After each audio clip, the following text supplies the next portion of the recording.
Hello बच्चों, आज का ये वीडियो है बच्चों एनसीईआरटी का चैप्टर नंबर 7 का, है ना। चैप्टर नंबर 7 जो कि बहुत ही इंपॉर्टेंट चैप्टर है अल्टरनेटिंग करंट का, है ना। अल्टरनेटिंग करंट, ये अल्टरनेटिंग करंट जो होता है ना बच्चों, ये एक मतलब समझ लो कि बहुत ही इंपॉर्टेंट चैप्टर है, जहाँ से हर साल 1 से 2 क्वेश्चन आता ही आता है, नीट हो या फिर जेई हो, है ना। और इसमें कंफ्यूजन भी बहुत लोगों को हो जाता है, ठीक है, क्योंकि इसमें sign omega T, cos omega T, है ना, इन सब फंक्शन का यूज किया जाता है। ओके, सो आज हम लोग स्टार्ट करेंगे। आज का ये फर्स्ट लेक्चर है, मतलब आज ये चैप्टर 7 का अल्टरनेटिंग करंट का। इसमें हम लोग कौन कौन से टॉपिक कवर करेंगे मैं आपको पहले समझा देता हूँ। हम लोग कवर करेंगे फर्स्ट टॉपिक में प्योरली रेजिस्टिव, मतलब प्योर रेजिस्टिव सर्किट कवर करेंगे, जिसमें हम लोग एक एसी सोर्स लगाएंगे प्योर रेजिस्टेंस के साथ, ठीक है। उसके बाद फिर हम लोग प्योर कैपेसिटिव का यूज करेंगे, है ना, प्योर कैपेसिटर, जिसमें सिर्फ एसी सर्किट को हम लोग प्योर कैपेसिटर में लगाएंगे। फिर हम लोग प्योर इंडक्टर। आज के वीडियो में हम लोग सिर्फ इतना है पार्ट ही कवर करेंगे, ठीक है। और इस पार्ट को कवर करते टाइम पे आपको मैं छोटे छोटे जो पॉइंट्स हैं ना, जो बहुत हैं छोटे बट हैं बहुत इंपॉर्टेंट, फेज डिफरेंस, है ना, फेज डिफरेंस, फेजर डायग्राम, है ना, ये सारे टॉपिक यहाँ पे कवर हो जाएगा इसी में। और ये जो टॉपिक है ना बच्चों, ये टॉपिक इतने इंपॉर्टेंट हैं, इतने इंपॉर्टेंट हैं कि अगर ये आपको समझ में नहीं आया ये 3 टॉपिक, ठीक है, तो आप आगे के एलसीआर सर्किट भी नहीं समझ में आएगा, आपको नहीं पढ़ पाएंगे आप ठीक से, ठीक है। तो इसीलिए ये 3 टॉपिक बहुत ही इंपॉर्टेंट है, आप इसको बहुत ही ध्यान से देखें। देखिए सिर्फ ये बोलने के लिए है कि एनसीईआरटी, बाकी मैं एनसीईआरटी की एक एक लाइन तो कवर करूंगा ही, साथ में आपको मैं इतना बढ़िया तरीके से एक्सप्लेन करूंगा, ठीक है, समझाऊंगा कि आपके नीट के कॉन्सेप्ट भी सारे क्लियर हो जाएंगे, इवन जेई के लिए भी आपके सारे कॉन्सेप्ट इसके क्लियर हो जाएंगे। और जेई मेन में क्वेश्चन कैसे आ रहे हैं आजकल, ये आप लोग भी देख ही रहे हैं, है ना, कितने सिंपल क्वेश्चन आ रहे हैं, और वो भी लगभग एनसीईआरटी के जैसा ही क्वेश्चन आ रहा है। तो इसलिए बहुत ही इंपॉर्टेंट है, आप फोकस करके इसको देखते रहें। ओके, तो क्या क्या कवर करने वाले क्लियर हो गया बच्चों आप लोगों को। अब चलिए स्टार्ट करते हैं हम लोग। देखिए यहाँ पर we have so far considered direct current, मतलब DC sources and circuits with DC sources, मतलब अभी तक जो डीसी करंट है ना, मतलब डायरेक्ट करंट है, वो हम लोगों ने देखा था, जो कि करंट इलेक्ट्रिसिटी में है, मैग्नेटिक में है, ठीक है, ईएमआई में है, ठीक है। इन सारे टॉपिक्स में हम लोगों ने डीसी करंट के बारे में देखा था। And circuits with DC sources, this currents do not change direction with time, ठीक है। मतलब ये हुआ कि यहाँ पे जो इनका डायरेक्शन है ना करंट का, वो टाइम के साथ चेंज नहीं होता है ना, मतलब डायरेक्शन यहाँ पर टाइम के साथ ये चेंज नहीं होता है, clear. But voltages and currents that vary with time are very common. बोल रहा है कि बट जो वोल्टेज है ना, और जो करंट है ना, voltage and current that very very common, ठीक। बट बोल रहा है कि यहाँ जो वोल्टेज और जो करंट है ना, वो बहुत ही मतलब टाइम के साथ वेरी करते, बहुत ही कॉमन है, ठीक है। The electric main supply in our homes and offices is a voltage that varies like sine function with time. Okay, मतलब ये बोलना चाह रहा है कि जो हमारे घर में जो सप्लाई आती है यहाँ पर, ठीक है, वो साइन फंक्शन के फॉर्म में वेरी करती हैं।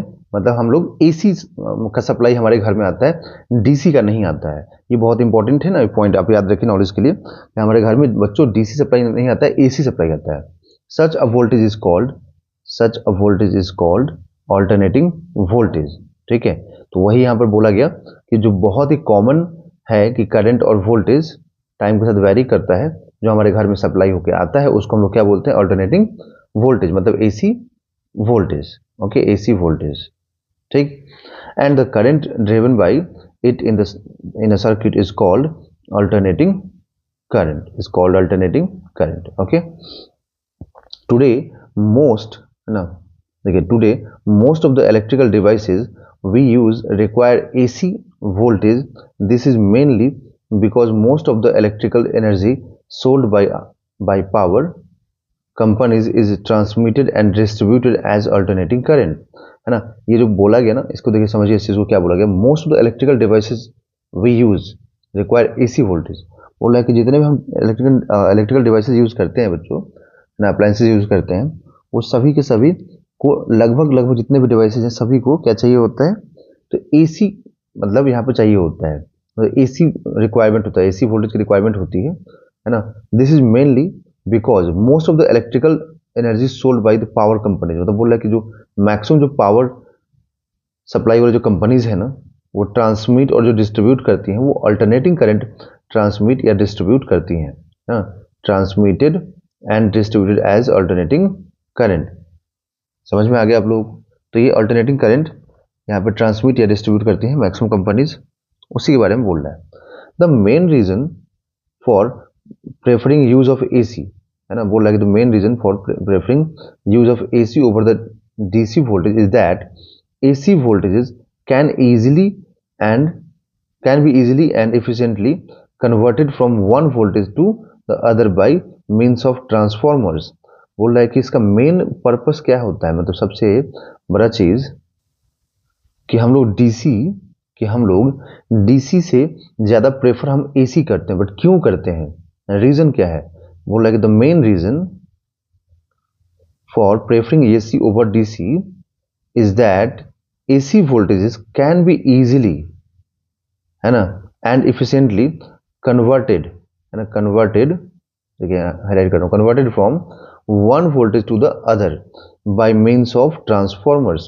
मतलब ट्रांसफॉर्मर्स का यूज करके हम लोग एक से दूसरे फॉर्म में इसको हम लोग कन्वर्ट कर सकते हैं, मतलब एक वोल्टेज से दूसरे वोल्टेज के फॉर्म में कन्वर्ट कर सकते हैं हम लोग इजीली एंड इफिशिएंटली कर सकते हैं। ठीक है, तो यही रीजन है, जबकि डीसी में हम ऐसा नहीं कर सकते हैं, डीसी में हम कन्वर्ट नहीं कर सकते हैं, डीसी में हम लोग एक वोल्टेज से दूसरे वोल्टेज में कन्वर्ट नहीं कर सकते हैं। ठीक, आगे समझ में आएगा आपको चैप्टर में कि हम कैसे कन्वर्ट करते हैं। Okay, electrical energy can also, है ना, electrical energy can also be transmitted economically over long distances. मतलब यहाँ पे जो इलेक्ट्रिकल एनर्जी है उसको हम लोग लॉन्ग डिस्टेंसेज तक इकोनॉमिकली ट्रांसफर कर सकते हैं। ठीक है, AC circuits exhibit characteristic which are exploited in many devices of daily use. For example, whenever we tune our radio to a favourite station we are taking advantage of a special property of AC circuit.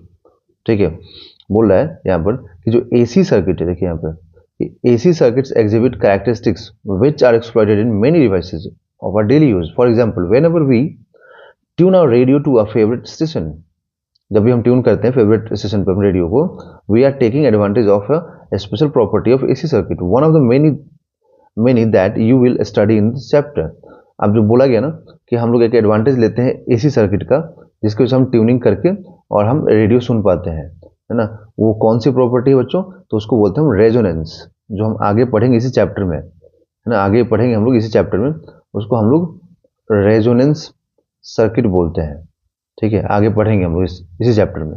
Okay, ठीक है, अब देखिए, अब जो next में क्या बोला जा रहा है यहाँ पे, देखिए द फ्रेजेस, है ना, the phrases AC voltage and AC current are contradictory and redundant respectively, since they mean literally alternating current voltage and alternating current. Still, the abbreviation AC to designate an electrical quantity displaying simple harmonic time dependence has become so universally accepted that we follow others in its use. Okay, voltage, another phrase commonly used, means potential difference between 2 points. बच्चों ये कोई खास काम का चीज नहीं है, यहाँ पर सिंपल बोला कि जो वोल्टेज है ना, वोल्टेज का मतलब यहाँ पर हो गया कि 2 पॉइंट के बीच का पोटेंशियल डिफरेंस हो गया। ठीक है, इसी के बारे में मेनली यहाँ पे बताना चाह रहा है, तो ये अपने काम का चीज नहीं है, इसको छोड़ दीजिए, है ना। आगे देखिए यहाँ पर, अब जब यहाँ पर हो गया कि देखो एक चीज अपने माइंड में एकदम बिल्कुल फिक्स कर लो बच्चों कि जब भी AC की बात होगी ना, तो AC की बात होने का मतलब हुआ कि जब भी आप सप्लाई वोल्टेज दोगे तो V equal to V0 sine omega T दोगे। ठीक है, या फिर V equal to V0 cos omega T दोगे। जब करंट की बात होगी तो I equal to I0 sine omega T. अब देखो +5 -5 फेज डिफरेंस वो अलग चीज है, बट ओमेगा टी के फॉर्म में होना चाहिए, या फिर I equal to I0 cos omega T. ठीक, समझ में आया ना, मतलब इस फॉर्म में होना चाहिए। ओके, तो आप देखिए AC voltage applied to a resistor, बोला गया AC voltage applied to a resistor, है ना। मतलब जब हम सिर्फ प्योरली, जैसे मैंने आपको बताया था स्टार्टिंग में कि हम लोग प्योरली रेजिस्टिव देखेंगे कि जब हम प्योरली रेजिस्टिव सर्किट में AC सप्लाई देंगे तो क्या होगा। ओके, देखिए यहाँ पर रजिस्टर के अलावा और कुछ भी नहीं है सर्किट में, तो यहाँ पे हम लोगों ने जब सप्लाई वोल्टेज, देखो ये ना, ये AC वोल्टेज का साइन है ना। अगर DC होता ना तो ऐसे बैटरी लगा होता, बट ये AC है तो यहाँ पर ऐसे साइन बना रहेगा। ओके, इसका मतलब हुआ कि AC सप्लाई हम दे रहे हैं। Okay, figure 7.1 shows a resistor connected to a source E of AC voltage. The symbol for an AC source in a circuit diagram is ना, ऐसा सिंबल दिया जाता है। We consider a source which produces sinusoidally varying potential difference, है ना, sinusoidally varying potential difference across its terminals। Okay, तो हम लोग यहाँ पे sinusoidally एक अप्लाई करेंगे AC वोल्टेज जो कि V equal to V M sine omega T, जहाँ पे VM क्या होता है बच्चों, तो VM होता है मैक्सिमम, है ना, maximum value of this voltage, ठीक है, या फिर amplitude of this voltage. Okay, क्योंकि देखो अगर SHM में आप पढ़े होंगे तो आपको मालूम होगा ए साइन ओमेगा टी हम लोग ऐसा लिखते हैं, जहाँ पे ए क्या होता है, ए होता है बच्चों एम्पलीट्यूड, है ना, ए क्या होता है, ए होता है एम्पलीट्यूड, समझ में आया। तो ए को बोलते हैं हम लोग यहाँ पर एम्पलीट्यूड। तो Vm is the amplitude of oscillation of the oscillating potential difference and omega is its angular frequency। Omega angular frequency है, और ओमेगा क्या होता है, ओमेगा हम लिखते हैं क्या, तो 2 पाई इंटू फ्रीक्वेंसी, ओके, या फिर 2 पाई बाई टी मतलब टाइम पीरियड। ओके, जहाँ पे ओमेगा को बोला जाता है बच्चों क्या, एंगुलर फ्रीक्वेंसी। इस बात का जरूर आप ध्यान रखें, ठीक है। तो देखिए अब यहाँ पर क्या हुआ कि जब हम लोगों ने यहाँ पर मान लो कि V is equal to V M sine omega T supply voltage दिया है, तो अब इसी सप्लाई वोल्टेज की वजह से करंट फ्लो करेगा, है ना, एक बार पॉजिटिव हाफ साइकिल एक बार नेगेटिव हाफ साइकिल, क्योंकि साइन ओमेगा टी के फॉर्म में है ना। तो साइन ओमेगा टी के फॉर्म में होने का मतलब होता है कि यहाँ पर जो होगा वो ग्राफ कुछ ऐसा होगा, देखिए ऐसे होगा, है ना, V और T का ग्राफ, ठीक। टू फाइंड, अब देखिए नेक्स्ट यहाँ पे, to find current through the resistor we apply Kirchhoff's loop law, है ना। तो किरचॉफ्स लूप लॉ क्या बोलते हैं बच्चों, तो केवीएल की बात करें, केवीएल मतलब वही किरचॉफ्स वोल्टेज लॉ या लूप लॉ। तो यहाँ पर वो बोलता है कि पोटेंशियल डिफरेंस मतलब sum of potential difference across this circuit must be equal to zero, है ना। सम ऑफ पोटेंशियल डिफरेंस मतलब ये जो है ना साइन, ये सम ऑफ पोटेंशियल को रिप्रेजेंट कर रहा है, मतलब सारे पोटेंशियल का एडिशन को रिप्रेजेंट कर रहा है, ठीक है, इक्वल टू जीरो होना चाहिए। तो अब यहाँ पे पूरे सर्किट में अगर आप देखें ठीक से, तो पूरे सर्किट में आपको पोटेंशियल डिफरेंस की बात करें अगर हम लोग यहाँ पर, तो पूरे सर्किट में आपको यहाँ देखें दिखा दे रहा हूँ, यहाँ पर है V is equal to V M लिखा, VM लिख देते, बाकी V0 पे लिखा जाता है VM साइन ओमेगा टी हो गया। अब यही वोल्टेज देखो, और अब जैसे यहाँ पे मान लो कि मैं, आप लोग पढ़े होंगे इस चीज़ को, मैं दिखा देता हूँ। अगर यहाँ पे मैं 10 वोल्ट अप्लाई करता है, यहाँ पर रजिस्टर होता है 2 ओम, तो ये पूरा का पूरा 10 वोल्ट किसके क्रॉस खर्च होता है, किसके क्रॉस कंज्यूम होता है, 2 ओम के क्रॉस कंज्यूम होता है, क्योंकि दूसरा कोई रजिस्टर यहाँ पे है नहीं, ना कोई दूसरा एलिमेंट है नहीं है। तो यहाँ पर भी क्या होगा, यहाँ पर भी जो भी वोल्टेज हम लोग अप्लाई करेंगे वो सारा का सारा वोल्टेज इसके क्रॉस कंज्यूम होगा, समझ में आया ना, सारा का सारा वोल्टेज इसी के क्रॉस तो कंज्यूम होगा, क्लियर, ठीक है। ओके, तो सब सारा वोल्टेज इसी के क्रॉस कंज्यूम हो जाएगा। तो आप लिखेंगे क्या कि अकॉर्डिंग टू केवीएल मतलब किरचॉफ्स वोल्टेज लॉ या loop law, V M sine omega T is equal to I R, V M sine omega T is equal to I R. Okay, तो यहाँ पे आई इज इक्वल टू क्या हो जाएगा, V M by R into sine omega T, मतलब सीधे सीधे चीज़ है ना कि आई निकालना तो आर से डिवाइड कर दो चले जाएगा वी एम को, ठीक है। तो सपोज करें, मैं जस्ट एक एग्जांपल ले रहा हूँ बच्चों, है ना, सपोज करें कि मेरे पास वोल्टेज सप्लाई जो है ना वो ऐसा है 10 साइन ओमेगा टी, ओके, और मेरे पास जो रेजिस्टेंस है वो यहाँ पे 2 ओम का है। तो मुझे अगर करंट मिलेगा ना तो मैं क्या लिखूंगा, V बाई आर का मतलब हो गया कि 10/2 इंटू साइन ओमेगा टी, तो ये क्या हो जाएगा 5 sign omega T, 5 sign omega T, है ना। तो यहाँ से हम लोग को आई मिल जाएगा 5 साइन ओमेगा टी, समझ में आया। बट इसमें एक चीज जो फोकस करना है ना, वो उसी के लिए मैंने यहाँ पे दिखाया आपको लेकर के वैल्यू, कि देखिए वोल्टेज का जो एम्पलीट्यूड है वो क्या है 10 है, जबकि करंट का एम्पलीट्यूड क्या आया 5 आया। क्योंकि एक्चुअली में होता क्या है कि जो वोल्टेज का एम्पलीट्यूड है ना वो रेजिस्टेंस से डिवाइड होता है। जब रेजिस्टेंस से डिवाइड होगा तो यहाँ पर ऑब्वियस सी बात है कि रेजिस्टेंस से डिवाइड होने के बाद जो करंट का एम्पलीट्यूड आएगा, जो करंट का जो मैक्सिमम वैल्यू आएगा ना, वो वोल्टेज से कम होगा ही होगा, ऑलवेज होगा। क्लियर हो गया ना। तो इसीलिए यहाँ पर इसको लिख देंगे हम लोग IM, मतलब I नॉट, मतलब कि मैक्सिमम वैल्यू। ओके, तो यहाँ पे ये हो जाएगा मैक्सिमम वैल्यू, दैट इज की IM साइन ओमेगा टी, है ना। समझ में आ गया आप लोगों को, ठीक। तो यहाँ पर IM इक्वल टू हो जाएगा VM बाई आर। ओके, तो अब यहाँ पर जब हम ग्राफ देखेंगे, जब ग्राफ ड्रॉ करेंगे बच्चों, तो मैं आपको एक चीज यहाँ पर क्लियर दिखा दूं कि दोनों साइन का फंक्शन है। भाई देखो यहाँ पर जो रेजिस्टेंस है उसे तो सिंपली आपको डिवाइड करना है, तो सिंपली डिवाइड करोगे तो यहाँ पे तो चेंज होगा नहीं ना करंट, मतलब करंट का वैल्यू चेंज होगा, करंट का जो फंक्शन है साइन का वो तो चेंज नहीं होगा। अगर वोल्टेज साइन में है तो करंट भी किस में आएगा, साइन में आएगा। तो दोनों का जो ग्राफ होगा ना, वो दोनों का ग्राफ कैसा होगा, साइन का ही होगा, है ना। दोनों ग्राफ यहाँ पर साइन का ही होगा, है ना, इसमें कोई चेंजेस नहीं आएगा, ठीक है। बट इसमें चेंजेस नहीं आएगा, बट इसमें क्या होगा कि एम्पलीट्यूड में चेंज आएगा। मतलब ऐसा, मतलब क्या चेंज नहीं आएगा, तो अगर ये साइन है तो ये भी साइन है, तो साइन जैसा ही दिखेगा आपको। मतलब ऐसा नहीं है कि ये साइन और ये कॉस हो गया, ऐसा कुछ है नहीं, दोनों का साइन दिखेगा आपको, साइन ग्राफ दिखेगा। सिर्फ डिफरेंस आएगा एम्पलीट्यूड में, क्योंकि वोल्टेज का एम्पलीट्यूड 10 है, तो वोल्टेज का अगर एम्पलीट्यूड 10 है तो जिसका एम्पलीट्यूड ज्यादा होगा ना, उसका ये जो पीक वाला पार्ट है ना, पीक वैल्यू वाला, ये वाला ये बड़ा दिखेगा मुझे। तो देखो वोल्टेज का यहाँ पे बड़ा दिख रहा है ना, ठीक है।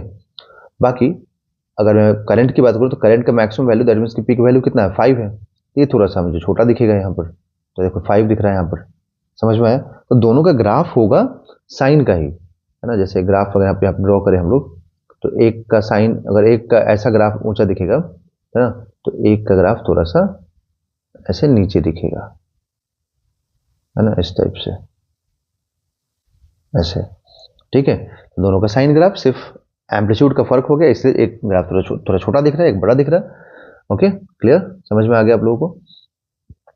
तो अब यहां पर हम लोग क्या बोलेंगे कि अगर मैं यहाँ पे फेज का डिफरेंस निकालूं, तो फेज डिफरेंस क्या होता है, ये आप वेव में पढ़े होंगे इस चीज को, ठीक है। बाकी मैं भी आपको पढ़ाऊंगा तो आपको वहां पे समझ में आएगा। जैसे मैं आपको दिखा देता हूं, सपोज करो कि मेरे पास एक फंक्शन है x1, जिसको मैं लिख दे रहा हूं कि a साइन ओमेगा टी, ठीक है, और एक फंक्शन हो गया a sign omega T plus 5। तो ये जो पार्ट है ना ओमेगा टी वाला पार्ट, इसको फेज बोला जाता है ना। ये जो पूरा ओमेगा टी वाला पार्ट है ना, इसको फेज बोलते हैं। बट ये कांस्टेंट फेज नहीं, ये वेरिएबल फेज हो गया। मतलब जो एंगल होता है ना उसी को फेज बोला जाता है यहाँ पर, ये समझ लो, ठीक है। और यहाँ पर जो ये ओमेगा टी प्लस 5 वाला पार्ट है ना, ये भी फेज हुआ, ये कंप्लीटली वेरिएबल फेज है। और इसमें जो फाई है ना, मतलब इस वाले में फाई क्या होगा, यहाँ पे फाई ये कांस्टेंट फेज होगा, कांस्टेंट फेज। मतलब जब टी इक्वल टू 0 करोगे ना, तब भी ये फाई रहेगा। तो अब क्या हुआ कि अगर मुझे इन दोनों के बीच का फेज का डिफरेंस चाहिए, दैट मीन्स मुझे इन दोनों के बीच का एंगल का डिफरेंस चाहिए, तो omega T plus 5 minus omega T कर दूंगा, तो ओमेगा टी से ओमेगा टी कैंसिल, तो क्या मिलेगा, डेल्टा फाई इक्वल टू 5 मिल जाएगा मुझे यहाँ पर। तो डेल्टा फाई इक्वल टू यहाँ पर 5 हमें मिल जाएगा, ठीक है। समझ में आया ना। तो फेज डिफरेंस का मतलब यहाँ पर क्लियर हो गया, समझ में आ गया आप लोगों को। बस एंगल का डिफरेंस लेना होता है, तो यहाँ पर भी आप फोकस कीजिए, ठीक है। तो ये हो गया वोल्टेज का इक्वेशन, मैं दोनों को एक साथ लिख देता हूँ। करंट का तो यहाँ लिखा हुआ है ही, वोल्टेज का Vm साइन ओमेगा टी। तो अब अगर इन दोनों के वोल्टेज का डिफरेंस आप लेंगे, अगर यहाँ पर आपको एकदम क्लियर दिखेगा, मतलब वोल्टेज का नहीं फेज का डिफरेंस लेंगे, तो इसका फेज कितना है ओमेगा टी, और इसका भी फेज कितना ओमेगा टी। तो यहाँ पे omega T minus omega T करोगे ना, तो क्या मिलेगा, 0 मिलेगा। तो फेज का डिफरेंस क्या हो जाएगा, 0 हो जाएगा। तो आपको यहाँ पर फेज डिफरेंस मिलेगा 0। क्लियर, समझ में आया। तो हम लोग क्या बोलेंगे कि फेज डिफरेंस 0 है, दैट मीन्स की वोल्टेज और करंट दोनों यहाँ पर सेम फेज में है, मतलब एक ही फेज में होंगे। ओके, ठीक है। अब देखिए नेक्स्ट यहाँ पर, अब यहाँ बोला गया कि इक्वेशन नंबर, इसके बारे में कि equation number 7.3 is Ohm's law, है ना। इसके बारे में बोला कि ये ओम लॉ है, ओम्स का लॉ है, which for resistors works equally well for both AC and DC voltages। मतलब चाहे AC हो या DC हो, ये हम लगा सकते हैं, कोई दिक्कत नहीं है। The voltage across pure resistive and current through it okay are plotted as a function of time, जो मैंने आपको समझाया अभी कुछ देर पहले. Note in a particular that both V and I reach to zero minimum and maximum values at the same time. क्योंकि reason क्या है कि दोनों का साइन ही है ना, मैं आपको बताया था कुछ देर पहले बच्चों कि दोनों क्या है, दोनों साइन है, यहाँ पर साइन साइन है, इसलिए दोनों का एक ही टाइम पर जीरो होगा, मैक्सिमम होगा, मिनिमम, सब कुछ एक साथ रीच करेगा. ओके समझ में आया. Voltage and current are in the phase. Phase की में क्यों होगा, क्योंकि फेज डिफरेंस क्या आया, जीरो आया, मतलब फेज में सेम होगा, क्योंकि दोनों का यहाँ पर क्या है, sign omega T sine omega T है, इसीलिए फेज भी यहाँ पर सेम आएगा, सेम फेज में होंगे दोनों के दोनों. We see that like the applied voltage, the current varies sinusoidally and has corresponding positive and negative values. Positive and negative values दोनों में है, देखो यहाँ पर आप ठीक से है ना, यहाँ पर तो पॉजिटिव नेगेटिव वैल्यूज है. Okay during each cycle the sum of instantaneous current values over one complete cycle is zero. तो sum of instantaneous current का देखो या sum of instantaneous voltage का देखो, वो दोनों के लिए क्या मिलेगा हम लोगों को, एक टाइम पीरियड में जीरो मिलेगा. क्योंकि देखो जितना पॉजिटिव यहाँ पर करंट है ना, उतना नेगेटिव करंट भी है, जितना पॉजिटिव वोल्टेज है उतना पॉजिटिव वोल्टेज भी है, नेगेटिव वोल्टेज भी है. तो आपको वन कंप्लीट साइकिल में क्या मिलेगा, एवरेज वैल्यू जीरो मिलेगा. ठीक है, and the average current is zero. The fact that average current is zero however does not mean that average power consumed is zero. अगर एवरेज करंट जीरो है, इसका मतलब ये नहीं हुआ कि एवरेज यहाँ पर जो पावर होगा वो भी जीरो होगा. And that there is no dissipation of electrical energy. ठीक है, मतलब ऐसा नहीं होगा कि यहाँ पर कोई डिसिपेशन ऑफ एनर्जी नहीं होगा. ठीक है, समझ में आया ना आप लोगों को. ओके as we know, देखिए as you know joule heating is given by I square R and depends on I square, which is always positive whether it is I is negative or positive and not on I. thus there is, मतलब ये समझ लो कि बच्चों जो joule heating effect होता है ना, वो आई स्क्वायर आर पर डिपेंड करता है, जहाँ पे आई चाहे पॉजिटिव हो नेगेटिव हो, तो मतलब ये पॉजिटिव ही आएगा पावर, क्योंकि पावर इक्वल टू क्या लिखोगे आप, आई स्क्वायर आर, और आई तो यहाँ पर चाहे नेगेटिव पॉजिटिव कुछ भी दोगे तुम्हें क्या मिलेगा, ये पॉजिटिव ही मिलेगा ना ये पार्ट. वही बोलना चाह रहा है कि आई के नेगेटिव पॉजिटिव पर डिपेंड नहीं करेगा. ठीक है, thus there is Joule heating and dissipation of electrical energy when an AC current passes through a resistor. बोल रहा है कि जब भी यहाँ पर एसी करंट पास करेगा है ना, तब यहाँ पे डिसिपेशन होगा इलेक्ट्रिकल एनर्जी का. ठीक, मतलब जूल हीटिंग इफेक्ट होगा. रीजन क्या है, रीजन एक ही है, सिंपल, बहुत ही सिंपल रीजन है, मैं लिख रहा हूं यहाँ पे देखिए कि पावर इज इक्वल टू होता है आई स्क्वायर आर. ठीक है, और एसी में क्या होता है कि एसी में करंट की बात करें अगर हम लोग, तो एक बार पॉजिटिव है एक बार नेगेटिव है ना, एक बार करंट पॉजिटिव है एक बार नेगेटिव है. तो करंट पॉजिटिव होगा, ठीक है, तब भी यही आएगा फॉर्मूला पावर का. मान लीजिए करंट आपके पास नेगेटिव आ गया, ठीक है, तो स्क्वायरिंग होने के बाद ये पॉजिटिव हो जाएगा, तब भी रिजल्ट यही आएगा. मतलब करंट पॉजिटिव हो या फिर करंट नेगेटिव हो, पावर तो डिसिपेट होगा. समझ में आया ना. ठीक है, तो यहां पर वही चीज बोल रहा है कि यहां पर देखिए there is Joule heating and dissipation of electrical energy when an AC passes through a resistor. मतलब जब जब AC पास करे किसी रेजिस्टर से, तब यहाँ पर जूल हीटिंग इफेक्ट होगा एंड एनर्जी का डिसिपेशन होगा. बट इसमें क्या बोला था देखिए यहाँ पर कि average power consumed is zero, है ना. क्यों बोला था समझिए, यहाँ पर दोबारा से इस पॉइंट को समझिए, क्योंकि बहुत इंपॉर्टेंट पॉइंट है ये, इसको साथ में हाईलाइट भी करना चाहिए हम लोगों को. The sum of instantaneous current values over complete cycle is zero. क्योंकि देखिए यहां पर जितना ये पॉजिटिव है ना, उतना ही नेगेटिव आ गया, तो आपको सम क्या मिलेगा. मान लो अगर यहां पर मैं बोलूं कि इसका पीक वैल्यू 5 एम्पियर है पॉजिटिव में, तो नेगेटिव में भी कितना होगा, -5. तो +5 -5 नेट करंट क्या मिला, जीरो. तो वही चीज बोला कि यहाँ पे इंस्टेंटेनियस करंट का जो एक कंप्लीट साइकिल में होगा वो जीरो होगा sum. The average current is zero. The average current is zero. The fact that the average current is zero however does not mean है ना, ये जो यहाँ पर लिखा है however does not mean that average power consumed is zero.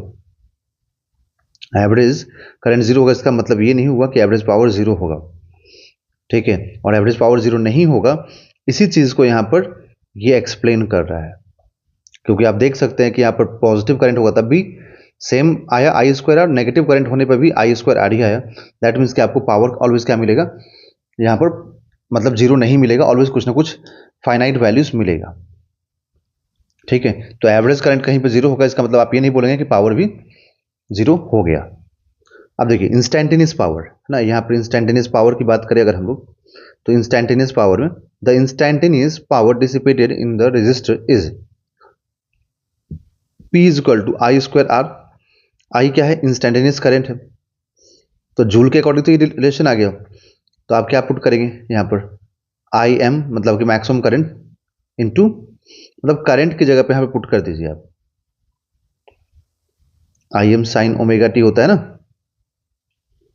का squaring into are, तो आपको मिलेगा आई एम का square into R into sine square omega T. तो ये आपको पावर मिल गया।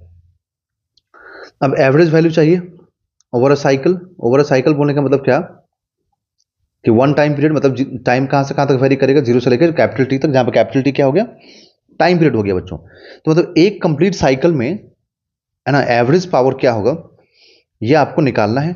तो उसके लिए आपको इंस्टैंटेनियस पावर ये मालूम है ना, तो आप इसको फाइंड करेंगे। तो आप लिखेंगे P vector is equal to, ये जो साइन है ना, सॉरी पी वेक्टर नहीं बच्चों, पी के ऊपर बार लगा है, ये बार का मतलब होता है एवरेज वैल्यू, है ना, ऐसे बार लगाने का मतलब एवरेज वैल्यू, या फिर इस टाइप का साइन ब्रैकेट लगाने का मतलब होता है एवरेज वैल्यू, है ना। तो इस टाइप का साइन लगा दीजिए, ब्रैकेट लगा दीजिए, इसका मतलब एवरेज वैल्यू हो गया। अब इस टाइप के साइन में ये वाला जो पार्ट है आई स्क्वायर आर एम वाला, है ना, ये तो बच्चों कांस्टेंट क्वांटिटी है, ये बाहर निकल जाएगा, क्योंकि टाइम जो वैरी कर रहा है ना यहाँ पर, वो जीरो से लेकर टी तक कर रहा है, यहाँ पर टी बाई टू होगा। तो टाइम का वेरिएशन तो कहाँ पर दिख रहा है आपको, साइन स्क्वायर ओमेगा टी में दिख रहा है ना यहाँ पर। तो वही बोल रहा कि where the bar over a letter P denotes its average value, and ये जो ब्रैकेट इसके बारे में denotes taking average of the quantity inside the bracket, मतलब ये भी एवरेज को रिप्रेजेंट कर रहा है। Since I square I M square into R are constants, मतलब ये कॉन्स्टेंट है तो उसको आप बाहर कर दीजिए, जैसा कि मैंने अभी आपको बोला था यहाँ पर समझाया था। तो साइन स्क्वायर ओमेगा टी हो गया, इसका एवरेज वैल्यू, मतलब इसका इंटीग्रेशन हम लोग को देखना पड़ेगा, है ना, सिर्फ इस वाले पार्ट का। Using the trigonometrical identities sine square omega T is equal to, देखो अब ना यहाँ पे ट्रिग्नोमेट्रिकल आइडेंटिटीज होता है, मैं आपको दिखा रहा हूँ लिख करके यहाँ पर। वो ट्रिग्नोमेट्रिकल आइडेंटिटीज क्या होता है, जैसे cos square theta minus sine square theta is equal to cos two theta होता है, is equal to cos two theta होता है। इसी चीज को आप सिंप्लीफाई करेंगे, जैसे एक फॉर्मूला और होता है ना, cos square theta plus sine square theta is equal to 1। तो इन दोनों फॉर्मूला को यूज करके जब आप सिंप्लीफाई करेंगे तो आपको sine square theta is equal to 1/2 into 1 minus cos two theta यहां से मालूम होगा, and cos square theta is equal to 1/2 into 1 minus 1 plus cos theta मालूम हो जाएगा, 1 प्लस कॉस थीटा मालूम हो जाएगा। यहां पर थीटा क्या लिखेंगे आप, ओमेगा इंटू टी लिखेंगे, तो थीटा हो जाएगा ओमेगा इंटू टी, समझ में आया। तो यहां पर ओमेगा इंटू टी हो जाएगा। तो अब इसी चीज को बोल रहा है यहां पर कि आप ट्रिग्नोमेट्रिक जो फंक्शन है, जो आइडेंटिटीज है, इनको यूज कीजिए 1/2 into 1 minus cos theta, theta की जगह पे यहां पर ना, एक मिनट, ये कॉस टू थीटा था ना बच्चों, तो कॉस टू थीटा, तो ये 2 और थीटा कितना है, ओमेगा है, तो ओमेगा टी रख दीजिए, ठीक है। तो अब जब आप यहाँ पर, जब आपको मालूम हो गया कि आपको साइन स्क्वायर ओमेगा टी की जगह पे क्या लेना है, 1/2 into 1 minus cos to omega T लेना है ना, तो इसका आप एवरेज वैल्यू लीजिए, है ना, इस टाइप से एवरेज वैल्यू लीजिए। तो जब आप इसका एवरेज वैल्यू लेंगे यहां पर, ठीक है, तो इसमें अब देखो एवरेज वैल्यू में भी क्या होता है कि यहां पे आपको इंटीग्रेट करना पड़ता है। मैं आपको दिखा दूं यहां पर, the average value of function over a time T is, ये इंटीग्रेट करना पड़ता है किसी भी चीज का, मतलब चाहे वो कोई भी फंक्शन हो, अगर आपको एवरेज लेना है, ठीक है, तो ऐसे लिखना होता है। जैसे मान लो कि जो y का dx के फॉर्म में एवरेज चाहिए, तो मैं ऐसे लिखूंगा, देखो, इंटीग्रेशन ऑफ, और y का एवरेज वैल्यू चाहिए तो मैं लिखूंगा इंटीग्रेशन ऑफ y, है ना, विद रिस्पेक्ट टू x, मतलब dx हो गया, अपॉन इंटीग्रेशन ऑफ dx, ठीक है। और जो भी लिमिट होगा ना उसको आप यहाँ पर पुट कर दीजिए, ठीक है। तो जैसे यहाँ पर मुझे साइन स्क्वायर का चाहिए ना, तो साइन स्क्वायर ओमेगा टी का चाहिए एवरेज वैल्यू, तो मैं लिख दूंगा यहाँ पर कि 1 माइनस कॉस 2 ओमेगा टी, क्योंकि इसको चेंज कर दिया गया था, इंटू डी टी, 0 से लेके टी तक, साथ में यहाँ पे हाफ भी आया था इस फॉर्मूले में, इस वाले फॉर्मूले में, अपॉन डी टी, 0 से लेके टी तक, ठीक है। तो यहाँ से जो ये वाला पार्ट है ना, ये डिनोमिनेटर में ये पूरा सॉल्व होकर के टी आ जाएगा, ठीक है। तो इसलिए डायरेक्टली यहाँ पे टी लिख दिया गया, और फिर इसकी जगह पे आप लिखेंगे कॉस, है ना, ये वाला पार्ट, ये वाला 1 माइनस कॉस 2 ओमेगा टी। तो 1 माइनस कॉस 2 ओमेगा टी से भी जब आप इसको सिंप्लीफाई करेंगे तो आप देखेंगे सिर्फ और सिर्फ जो ओमेगा टी वाला पार्ट है ना, कॉस ओमेगा टी वाला पार्ट, यही इंटीग्रेबल है, मतलब इसी को इंटीग्रेट कर सकते हैं। तो इसको इंटीग्रेट करने पे आपको यहाँ से जो वैल्यूज मिलेगा, है ना, ये मिलेगा आपको 0। अगर कंप्लीट चाहिए आपको एक्सप्लेनेशन तो मैं आपको यहाँ पे दे देता हूँ, इंटीग्रेट कर देता हूँ, एक मिनट रुकिए। देखिए, अगर चाहिए आपको इंटीग्रेशन तो मैं यहाँ पे इंटीग्रेट करता हूँ ताकि आपको समझ में आ जाएगा।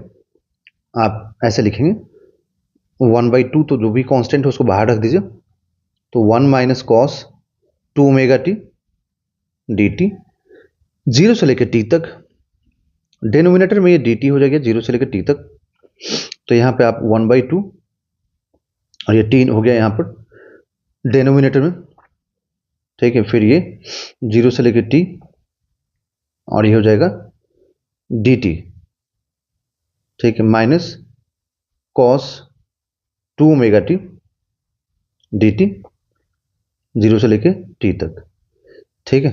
तो अब यहां पर ना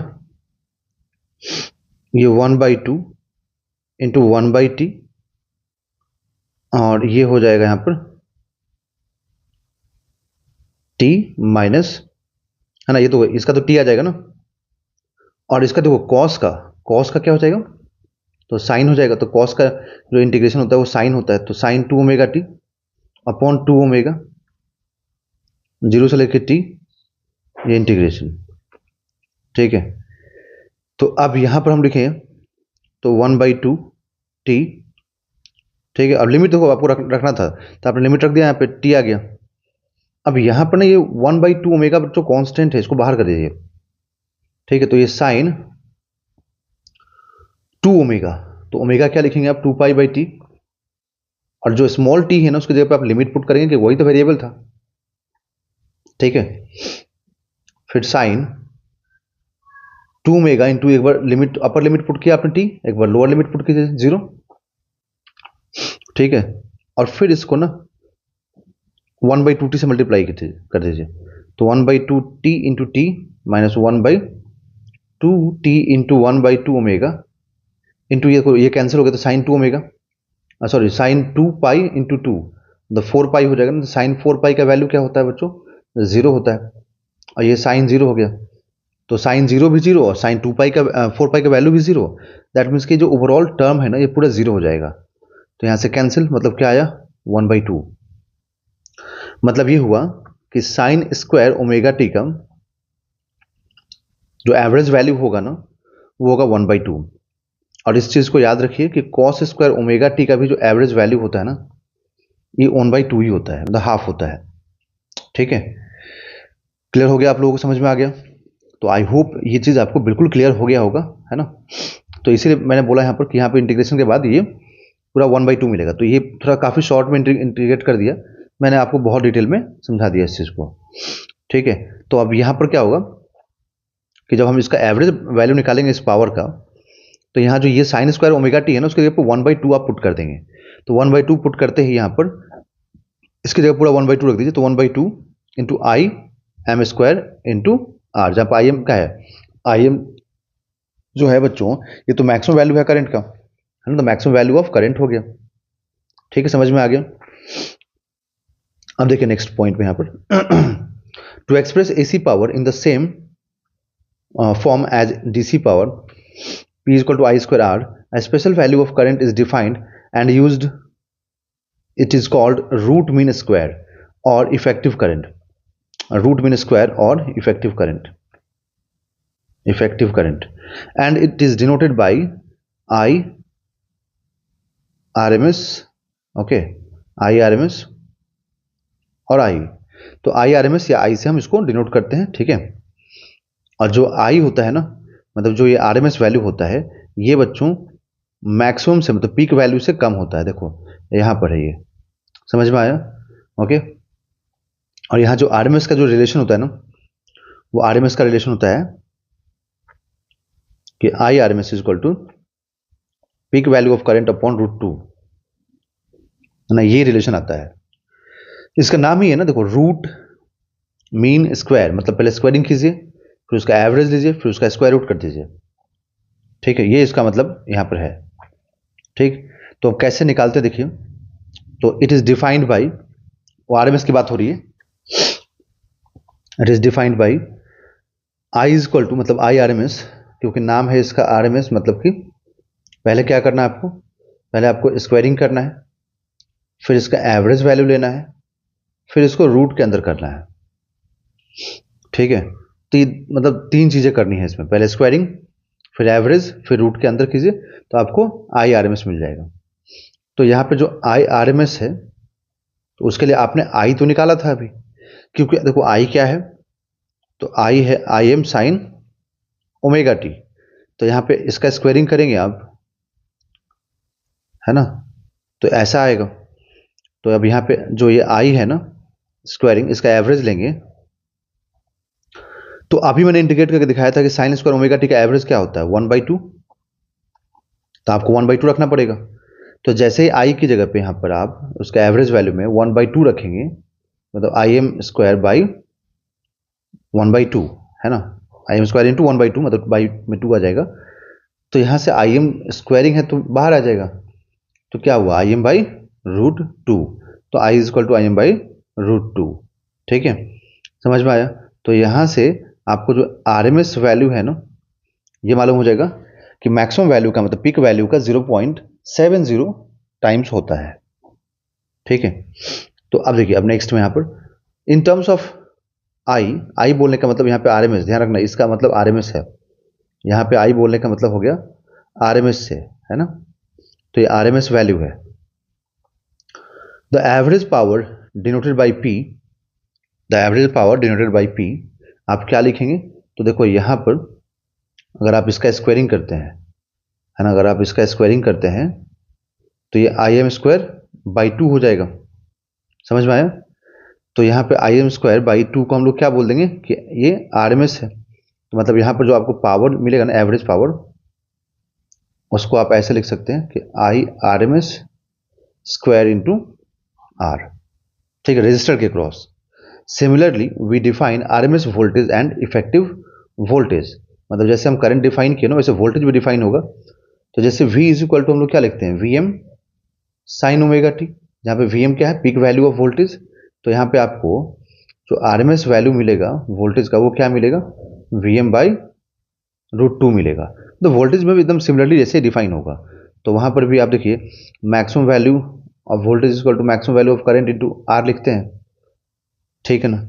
तो यहाँ पर V R M S is equal to I R M S into R, ये भी लिख सकते हैं हम लोग, ठीक है, समझ में आया? तो यहाँ पर सिमिलरली आप वोल्टेज में भी आरएमएस का कॉन्सेप्ट अप्लाई कर सकते हैं। Okay, equation 7.9 gives the relation between AC current and AC voltage and is similar to that in DC case.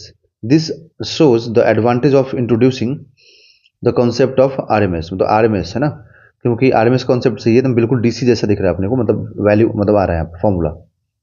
In terms of RMS values, the equation for power and relation between current and voltage in AC circuits are essentially the same as those for the DC case.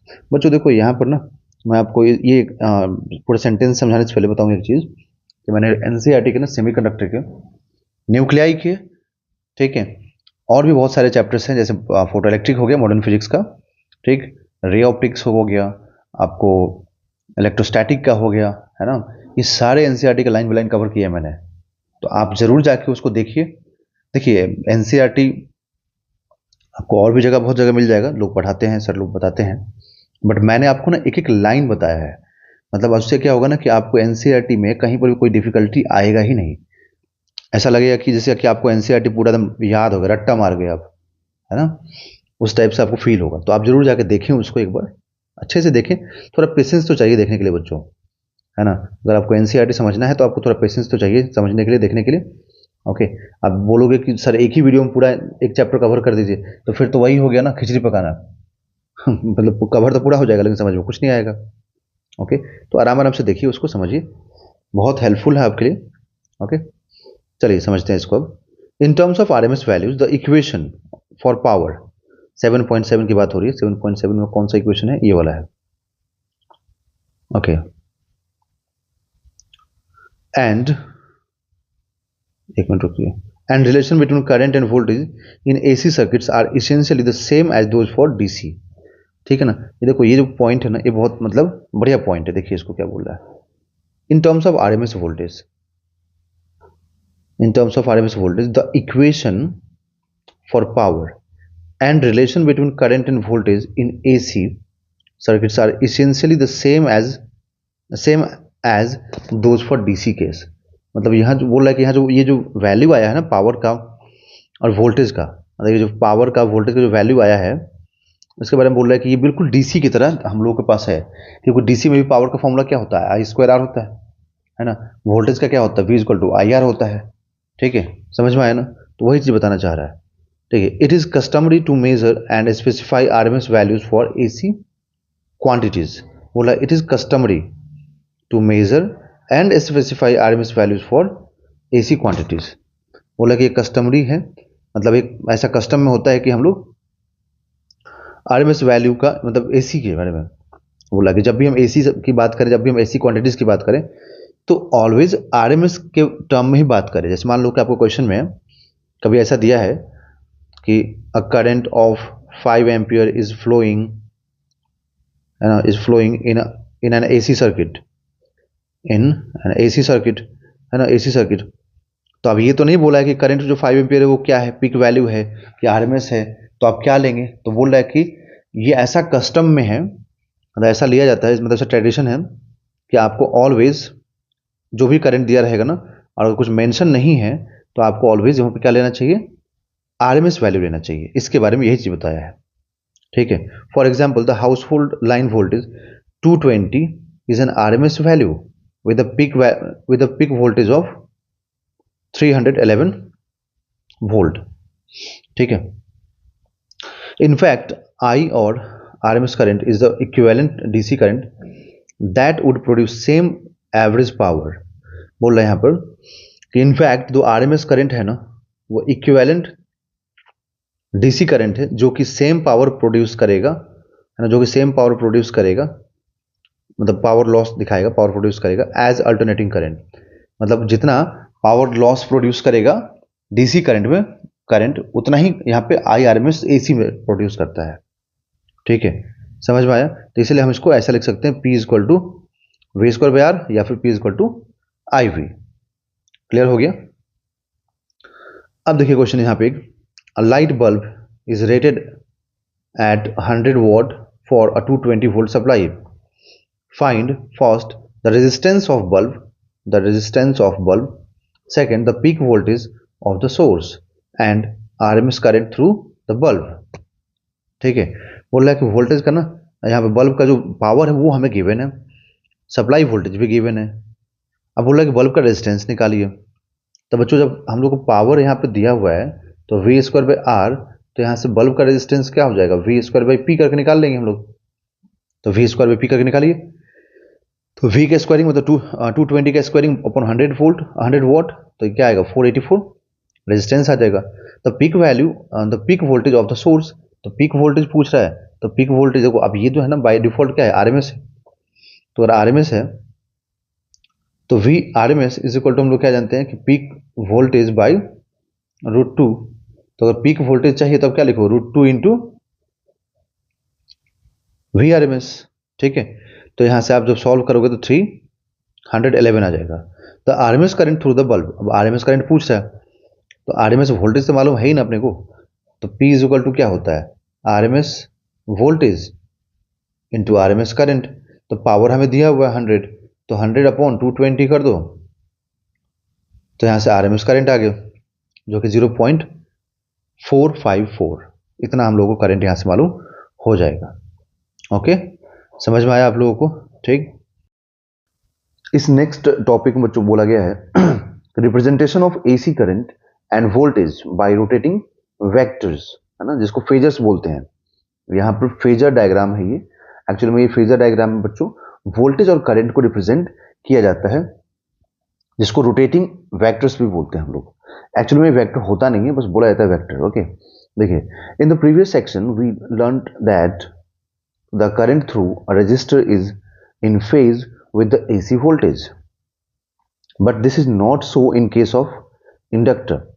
The previous case में आपने देखा कि जो register case में कि जो AC voltage होता है ना, वो करंट के साथ फेज में होता है, ठीक है, समझ में आया, या फिर रजिस्टर वोल्टेज के साथ फेज में होता है।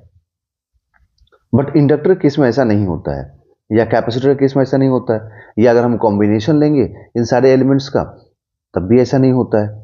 तो बोला गया in order to show phase relation between voltage and current in an AC we use notion phasors. Phasors का यूज किया जाता है।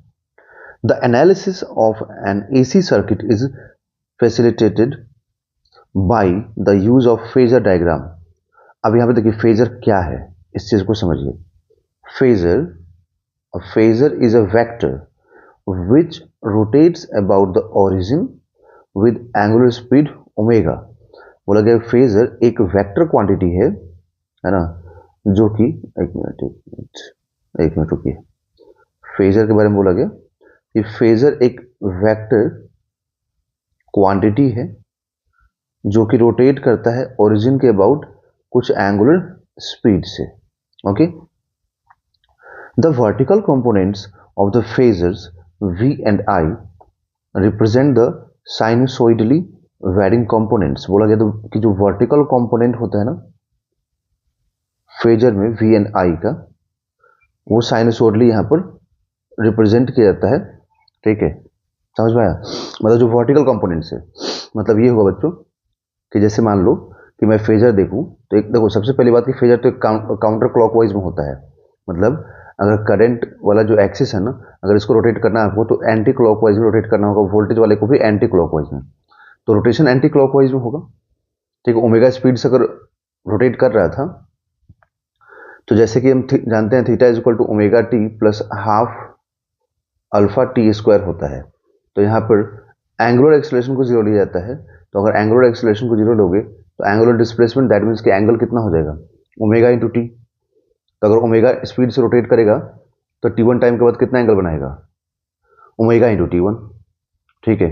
तो यहाँ पर देखिए अगर हम लोग तो ये वाला जो है ना, ये वाला जो है, तो उसमें बोला गया कि जो I वाला पार्ट है ना, जो I यहाँ पर है, ठीक, इसका जो Y कंपोनेंट है, मतलब जो वर्टिकल कंपोनेंट है, ये हमेशा साइनसोइडल होगा, साइनसोइडली होगा।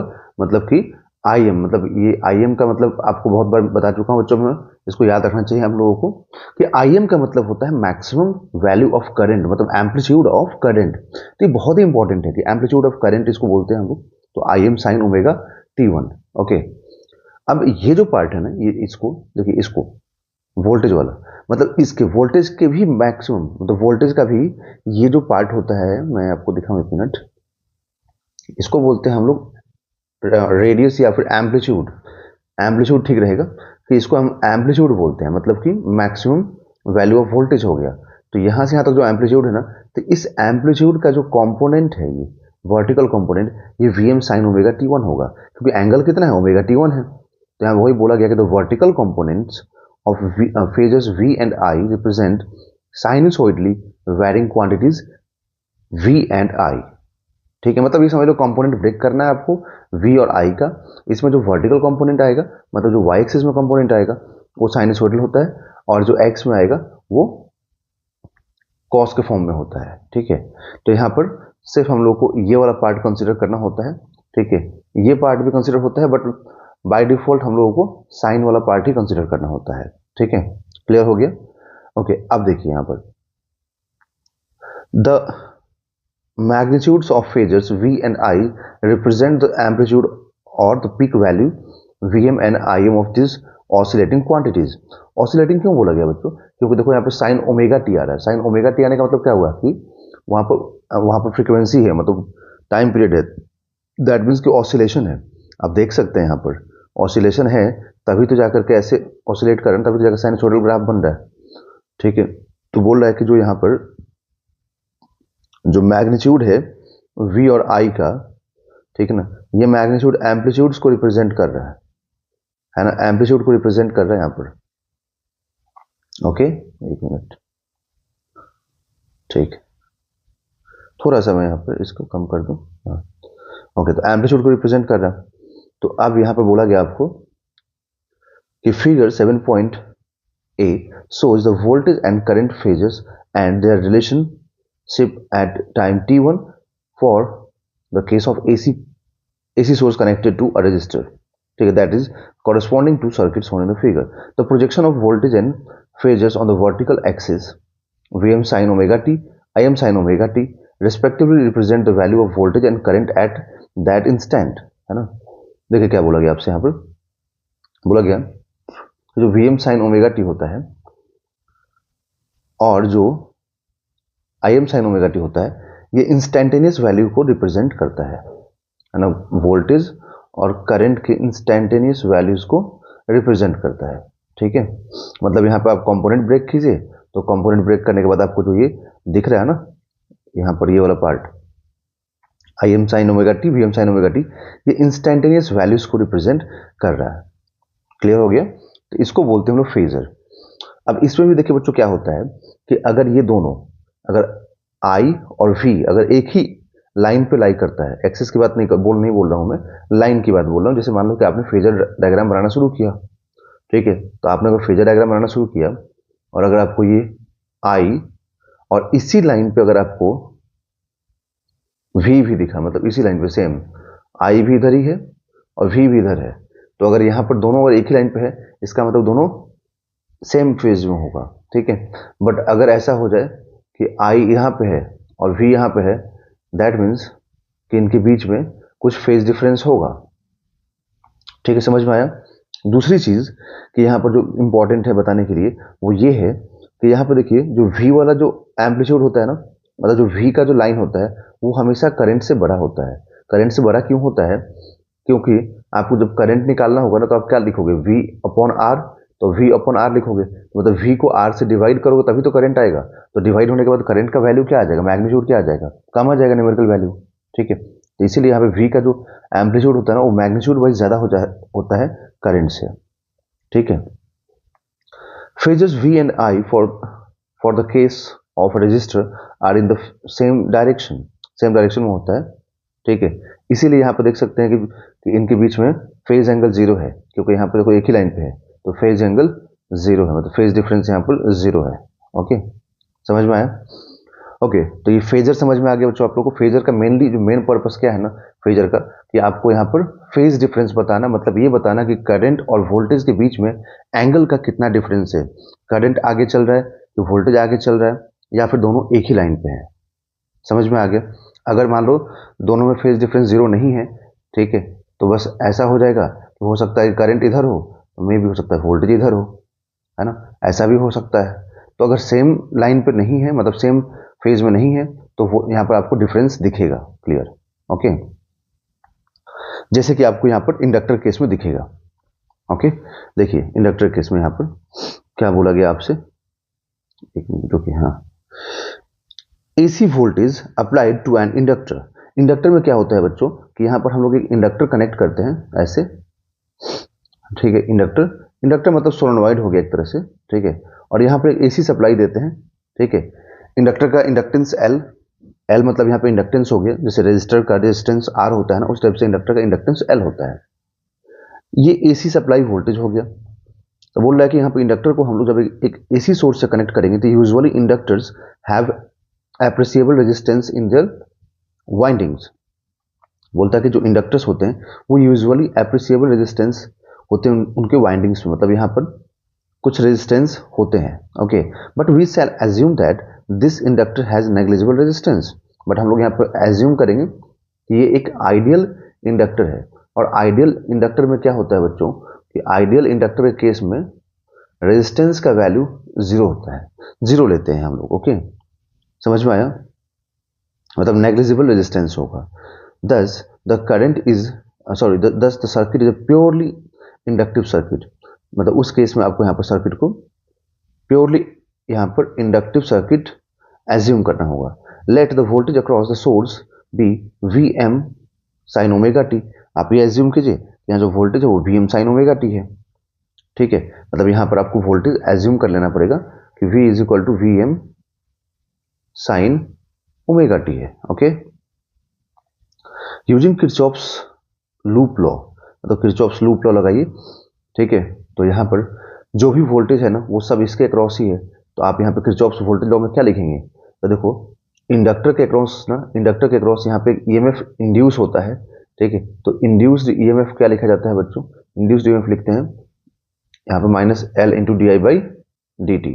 ठीक है, तो नेट वोल्टेज क्या होगा यहाँ पर पूरे सर्किट में, तो केवीएल क्या बोलता है कि सम ऑफ वोल्टेज है ना, sum of voltage in a loop is equal to zero.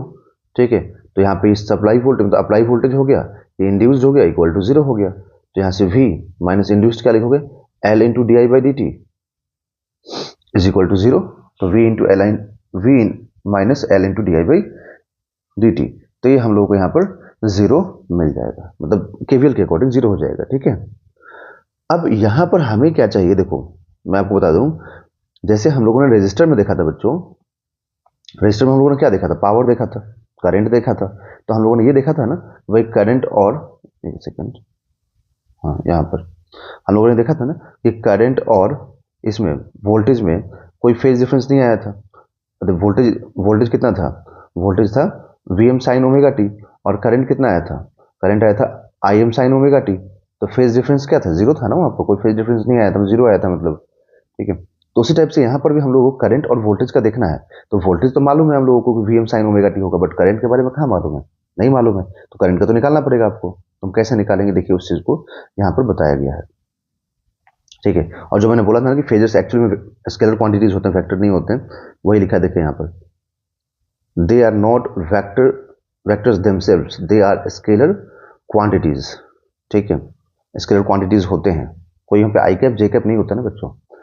देखिए यहाँ पर देखिए, the inductor the negative sign shows, negative sign follows from Lenz law. Lenz law की वजह से ये नेगेटिव साइन यहाँ पे आ रहा था, ये वाला, ये जो नेगेटिव साइन आता है ना वो लेंस लॉ की वजह से आता है, ईएमआई में जो पढ़े होंगे चैप्टर में आप लोग वहां से।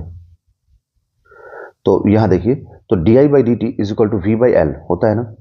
ठीक है, जैसे मान लीजिए कि मेरे पास v, यहाँ पे लिख देता हूँ कि v is v minus L into D I by D T, ये है ना, इक्वल टू जीरो हो गया। तो यहाँ से आप D I by D T क्या लिखेंगे, D I by D T is equal to, इसको उठा के दूसरे साइड लेके चले जाइए। ठीक है, तो minus V by minus L, तो यहाँ से क्या आएगा, v बाई एल आएगा। और v कितना है, तो v है V M sine omega T by L. तो ये जो पार्ट है ना, ठीक है, वी एम बाई एल, ये तो कांस्टेंट पार्ट हो गया, तो इसको आप साइड कर दीजिए। हमें क्या चाहिए, करंट चाहिए ना यहाँ पर, तो करंट चाहिए तो आप क्या लिखोगे कि D I is equal to V M by L into sine omega T D T, sine omega T D T. अब देखो यहाँ पे हमें आई चाहिए, तो हमें इसको क्या करना पड़ेगा, इंटीग्रेट करना पड़ेगा। ठीक है ना, इसको हमें इंटीग्रेट करना पड़ेगा। ठीक, जहाँ पे जब इसको हम इंटीग्रेट करेंगे तो साइन ओमेगा टी का इंटीग्रेशन क्या होता है बच्चों, जैसे मान लो कि मैं साइन थीटा लिखता हूँ, तो साइन थीटा का इंटीग्रेशन क्या होता है, तो साइन थीटा का इंटीग्रेशन माइनस कॉस थीटा होता है। ठीक है, प्लस में एक इंटीग्रेशन कांस्टेंट आता है सी, अगर हम लिमिट नहीं लगाते हैं तो। ठीक, तो वही चीज यहाँ पे देखिए क्या आया, minus V M by L, और साथ में ओमेगा आएगा। ओमेगा क्यों आएगा? क्योंकि मैं आपको दिखा देता हूँ। जैसे मान लो आप कभी अगर साइन 2 थीटा का इंटीग्रेशन करते हो ना, तो जो भी थीटा का कोफिशिएंट होता है ना, वो आता है डिनोमिनेटर में, ठीक है। क्योंकि जो भी यहाँ पर होता है, इसको डिनोमिनेटर में इंटीग्रेट डिफ्रेंशिएट करना पड़ता है। तो ऐसा लिखा जाता है, देखो कॉस थीटा अपॉन जो भी इसका ये वाला पार्ट है ना वेरिएबल, इस पार्ट को यहाँ पर डिफ्रेंशिएट किया जाता है डिनोमिनेटर में। तो डिनोमिनेटर में इसको डिफ्रेंशिएट करना होता है, तो डिफ्रेंशिएट करने पर क्या आएगा? Minus cos theta by 2 plus C, ये आता है यहाँ पर डिनोमिनेटर में, ठीक है। तो यहाँ से क्या हो जाएगा कि जो भी मतलब यहाँ पर है, ये कॉस 2 थीटा होगा, हाँ कोफिशिएंट वो बाहर आ जाएगा। तो यहाँ से टाइम का कोफिशिएंट, टाइम के रिस्पेक्ट में डिफ्रेंशिएट कर इंटीग्रेट कर रहे हैं, तो टाइम के रिस्पेक्ट में अगर इंटीग्रेट कर रहे हैं तो टाइम का कोफिशिएंट क्या है? ओमेगा है ना, तो ओमेगा यहाँ जाएगा डिनोमिनेटर में। देखिए यहाँ पर ओमेगा आ गया डिनोमिनेटर में, तो ओमेगा आया, ठीक है। तो क्या लिखेंगे हम लोग? V M by omega L, है ना, माइनस में। तो माइनस क्यों आया? बिकॉज कॉस का इंटीग्रेशन, साइन का इंटीग्रेशन माइनस कॉस होता है, तो cos omega T plus constant, है ना, ये कॉन्स्टेंट हो गया। ओके, अब इसमें देखिए, इसमें क्या होगा कि जब ये चीज हम लोग को मालूम हो गया, तो अब तो कांस्टेंट क्या होगा ये तो नहीं मालूम है हम लोगों को, ठीक है। तो कांस्टेंट के बारे में ये बोला जाता है कि यहाँ पर देखिए, the integration constant has the dimension of current. अब देखिए यहाँ पर हम जानते हैं कि कोई भी क्वांटिटीज तभी ऐड और सब्ट्रैक्ट होता है जब उनका क्या होता है? डायमेंशन सेम होता है ना। जब तक डायमेंशन सेम नहीं होगा तब तक आप उनको ऐड और सब्ट्रैक्ट नहीं कर सकते हैं, ठीक है, समझ में आया ना। तो ऐड और सब्ट्रैक्ट नहीं कर सकते हैं, दैट मीन्स कि ये करंट है, तो ये भी करंट का ही डायरेक्शन मतलब डायमेंशन होगा, मतलब ये कांस्टेंट करंट होगा। एक तरफ से आप बोल सकते हैं कि ये तो वेरिएबल करंट हो गया, बट ये क्या होगा? कांस्टेंट करंट होगा, ठीक। तो अब यहाँ पर कांस्टेंट करंट का जो कॉन्सेप्ट आया, इसको यहाँ पर जीरो माना जाता है। क्यों माना जाता है? देखिए, क्योंकि ये टाइम इंडिपेंडेंट हो गया, कांस्टेंट हो गया। Since the source has an EMF which oscillates symmetrically about zero. अब यहाँ पर बड़ी इंपॉर्टेंट पॉइंट है ये अबाउट जीरो का क्या मतलब है? यहाँ सोर्स हैज, इसको हाईलाइट कर दें, about zero, the current it sustains also oscillates symmetrically about zero, so that no constant or time independent component of current exists, therefore the integration constant is zero। ये बोलना चाह रहा है कि अगर जो सोर्स है ना, अगर सिमेट्रिकली जीरो के अबाउट ऑसिलेट करेगा तो करंट भी जीरो के अबाउट ऑसिलेट करेगा, तो फिर यहाँ पे इंटीग्रेशन कांस्टेंट कैसे मिलेगा? मतलब कांस्टेंट करंट कैसे मिलेगा? नहीं मिल सकता है, ठीक है। अब इसका क्या मतलब है मैं आपको यहाँ पर समझा देता हूँ। जैसे कि हम जानते हैं कि जितना ये पॉजिटिव ऊपर में है ना, उतना ही नेगेटिव नीचे में होता है। इस चीज को हम लोग जानते हैं, है ना, ये सभी लोग जानते हैं कि जितना यहाँ पे पॉजिटिव होगा ऊपर में ग्राफ में, ठीक है, उतना ही यहाँ पर ग्राफ में ये नेगेटिव में भी होता है ना, सब लोग जानते हैं इस चीज को। मतलब यहाँ पर ओवरऑल देखा जाए तो वन टाइम पीरियड में आपको नेट करंट क्या मिलेगा? यहाँ पर ओवरऑल वन टाइम पीरियड में नेट करंट आपको मिलेगा जीरो। तो जो नेट करंट होगा वो होगा जीरो। तो अगर नेट करंट बच्चों यहाँ पर जीरो हो गया, ठीक है, दैट मीन्स कि वन टाइम पीरियड में करंट जीरो, मतलब कि यहाँ पे कोई भी कांस्टेंट क्वांटिटी तो नहीं बचा। यहाँ पे कोई कांस्टेंट क्वांटिटी आपको दिख रहा है क्या? नहीं दिख रहा ना। मतलब कि हुआ जितना पॉजिटिव था उतना नेगेटिव था, ठीक है। तो जितना यहाँ पे पॉजिटिव में वैरी किया उतना ही नेगेटिव में वैरी किया। मतलब यहाँ पे कोई भी कांस्टेंट क्वांटिटी नहीं है जो टाइम से इंडिपेंडेंट आपको पूरे ग्राफ में दिख रहा है, ठीक है। दैट मीन्स कि हम इसको, जब भी कोई कांस्टेंट क्वांटिटी आपको नहीं दिखेगा ना जो टाइम से इंडिपेंडेंट हो यहाँ पर ग्राफ में, तो आप बोलेंगे कि वो सिमेट्रिकली जीरो के अबाउट ऑसिलेट कर रहा है। इसी को बोला जाता है जीरो के अबाउट ऑसिलेट करना, मतलब कि no constant quantities available in this graph, okay, present in this graph. So current भी यहाँ पर नहीं होगा, क्योंकि करंट का भी तो ग्राफ ऐसे ही होता है ना, साइनसॉइडली, ओके। तो उस केस में जब कांस्टेंट क्वांटिटीज को यहाँ पे है ही नहीं, तो इंटीग्रेशन कांस्टेंट क्या है? तो इंटीग्रेशन कांस्टेंट जस्ट मैंने बताया अभी, इंटीग्रेशन कांस्टेंट का जो डायमेंशन होगा बच्चों, वो करंट का डायमेंशन होगा। दैट मीन्स कि अगर इंटीग्रेशन कांस्टेंट का देखा जाए तो वो करंट है, मतलब कांस्टेंट करंट है, और यहाँ पे कोई भी कांस्टेंट क्वांटिटी नहीं है। दैट मीन्स कि ये टर्म क्या हो जाएगा? जीरो हो जाएगा। तो वही बोला गया कि इंटीग्रेशन कांस्टेंट क्या हो जाएगा? जीरो हो जाएगा। ओके, आई होप आप लोगों को क्लियर हो गया होगा। तो जब आप इंटीग्रेशन कांस्टेंट को जीरो करेंगे तो आपको यहाँ से क्या मिलेगा? यहाँ से ये वाला पार्ट हट जाएगा, तो आपको सिर्फ मिलेगा यहाँ पर कि I is equal to minus V M by omega L into cos omega T. सिर्फ ये वाला पार्ट आपको यहाँ पर मिलेगा। है ना, minus V M by omega L into cos omega T.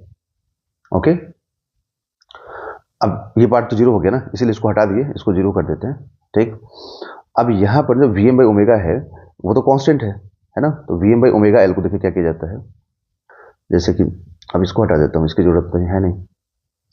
तो यहाँ से जो V M by omega L है ना, ये वाला पार्ट, इसको बच्चों देखो चैप्टर बहुत छोटा है ना, बट समझने में बहुत टाइम लगता है। तो ये जो है ना, ये आई नॉट हो जाता है, इसको आई नॉट या फिर maximum value of current assume किया जाता है, जहां पे ओमेगा एल को एज्यूम किया जाता है एक्सएल, और एक्सएल को बोला जाता है इंडक्टिव रिएक्टेंस। इंडक्टिव रिएक्टेंस बोलते हैं, रिएक्टेंस। ओके, तो ये हो गया एक्सएल मतलब ओमेगा एल। क्लियर? तो अब यहां पर ये जो माइनस कॉस ओमेगा टी है, इसको आप क्या लिखेंगे, देखिए अब माइनस तो रखना नहीं है, और फेज डिफरेंस तभी निकलता है बच्चों, मैं आपको समझा दूं एक चीज, कि फेज डिफरेंस तभी निकलेगा, जैसे मान लो कि ये V M sine omega T है ना, तो यहाँ जो करंट आना चाहिए, ये चाहे कुछ भी करो, ये आना साइन के फॉर्म में ही चाहिए, चाहे sign omega T plus pi by two हो, चाहे sign omega T plus minus pi by two हो, चाहे sign omega T plus pi हो, कुछ भी हो, बट होना साइन के फॉर्म में चाहिए। मतलब और इधर साइन है ना, इधर भी साइन होना चाहिए। एक साइन और एक कॉस होगा तो फेज डिफरेंस डायरेक्टली नहीं निकाल सकते हो जब तक कि आप कॉस को साइन में कन्वर्ट नहीं कर दो, या फिर साइन वाले को कॉस में कन्वर्ट नहीं कर दो। मतलब या तो दोनों कॉस में हो या फिर दोनों साइन में हो। ओके, तो यहाँ पर अभी जैसे कि ये कॉस में है, तो अभी तो आप यहाँ पे फेज डिफरेंस नहीं निकाल सकते हैं, क्योंकि वोल्टेज क्या है, वोल्टेज है V M sine omega T, है ना। तो साइन ओमेगा टी और कॉस ओमेगा टी को तो फेज डिफरेंस आएगा नहीं अभी डायरेक्टली, तो आपको कन्वर्ट तो करना पड़ेगा। तो आप क्या करेंगे, जो कॉस ओमेगा टी होगा ना माइनस में, इसको आप चेंज करेंगे। तो मान लो अगर मेरे पास ये प्लस होता, फॉर एग्जाम्पल मान लीजिए मेरे पास ये कॉस ओमेगा टी प्लस में होता, तो मैं डायरेक्टली क्या लिखता, sine pi by two minus omega T, क्योंकि sine pi by two minus theta, तो sine pi by two minus theta क्या होता है बच्चों, तो कॉस थीटा होता है, क्योंकि फर्स्ट क्वाड्रेंट में आएगा ना, फर्स्ट क्वाड्रेंट में ऑल पॉजिटिव होता है, तो पाई बाई टू माइनस थीटा का मतलब फर्स्ट क्वाड्रेंट। ठीक है, बट यहाँ पर क्या है, ये कॉस थीटा नहीं है, ये माइनस कॉस थीटा है, मतलब माइनस कॉस ओमेगा टी है। तो माइनस तो बोथ साइड मल्टीप्लाई करना पड़ेगा, इधर भी करना पड़ेगा। तो हम जानते हैं कि साइन जो होता है ना वो ऑड फंक्शन होता है। ऑड फंक्शन बोलने का मतलब अगर माइनस साइन थीटा है, सॉरी साइन माइनस थीटा है, तो ये माइनस साइन थीटा हो जाता है। मतलब इस नेगेटिव साइन को अंदर में मल्टीप्लाई कर सकते हैं एंगल में, तो एंगल में मल्टीप्लाई करोगे तो ये क्या बन जाएगा, omega T minus pi by to. ठीक है, ध्यान रखिएगा, है ना, ऐसा होता है। तो जब यहाँ पे माइनस कॉस ओमेगा टी को कन्वर्ट करोगे तो sine omega T minus pi by two हो जाएगा, sine omega T minus pi by two हो जाएगा। तो यहाँ से आपको I is equal to I M into sine omega T minus pi by two. अब यहाँ पे फेज डिफरेंस निकाले अगर हम लोग, है ना, तो हम लोग को पाई बाई टू दिखेगा। मतलब कि यहाँ पे जो करंट है ना, एक मिनट रुके, यहाँ लिखता हूँ, यहाँ जो वोल्टेज है वो V M sine omega T है। तो देखो यहाँ पर ठीक से, तो यहाँ पर करंट पाई बाई टू से लैग कर रहा है, क्योंकि माइनस पाई बाई टू है, मतलब जो ओमेगा है ना उसमें से कुछ कम करना पड़ रहा है मुझे, समझ में आया? ओके, या फिर ऐसा बोल सकते हो कि वोल्टेज लीड कर रहा है, तो वोल्टेज लीड या करंट लैग, दोनों एक ही चीज हो गया।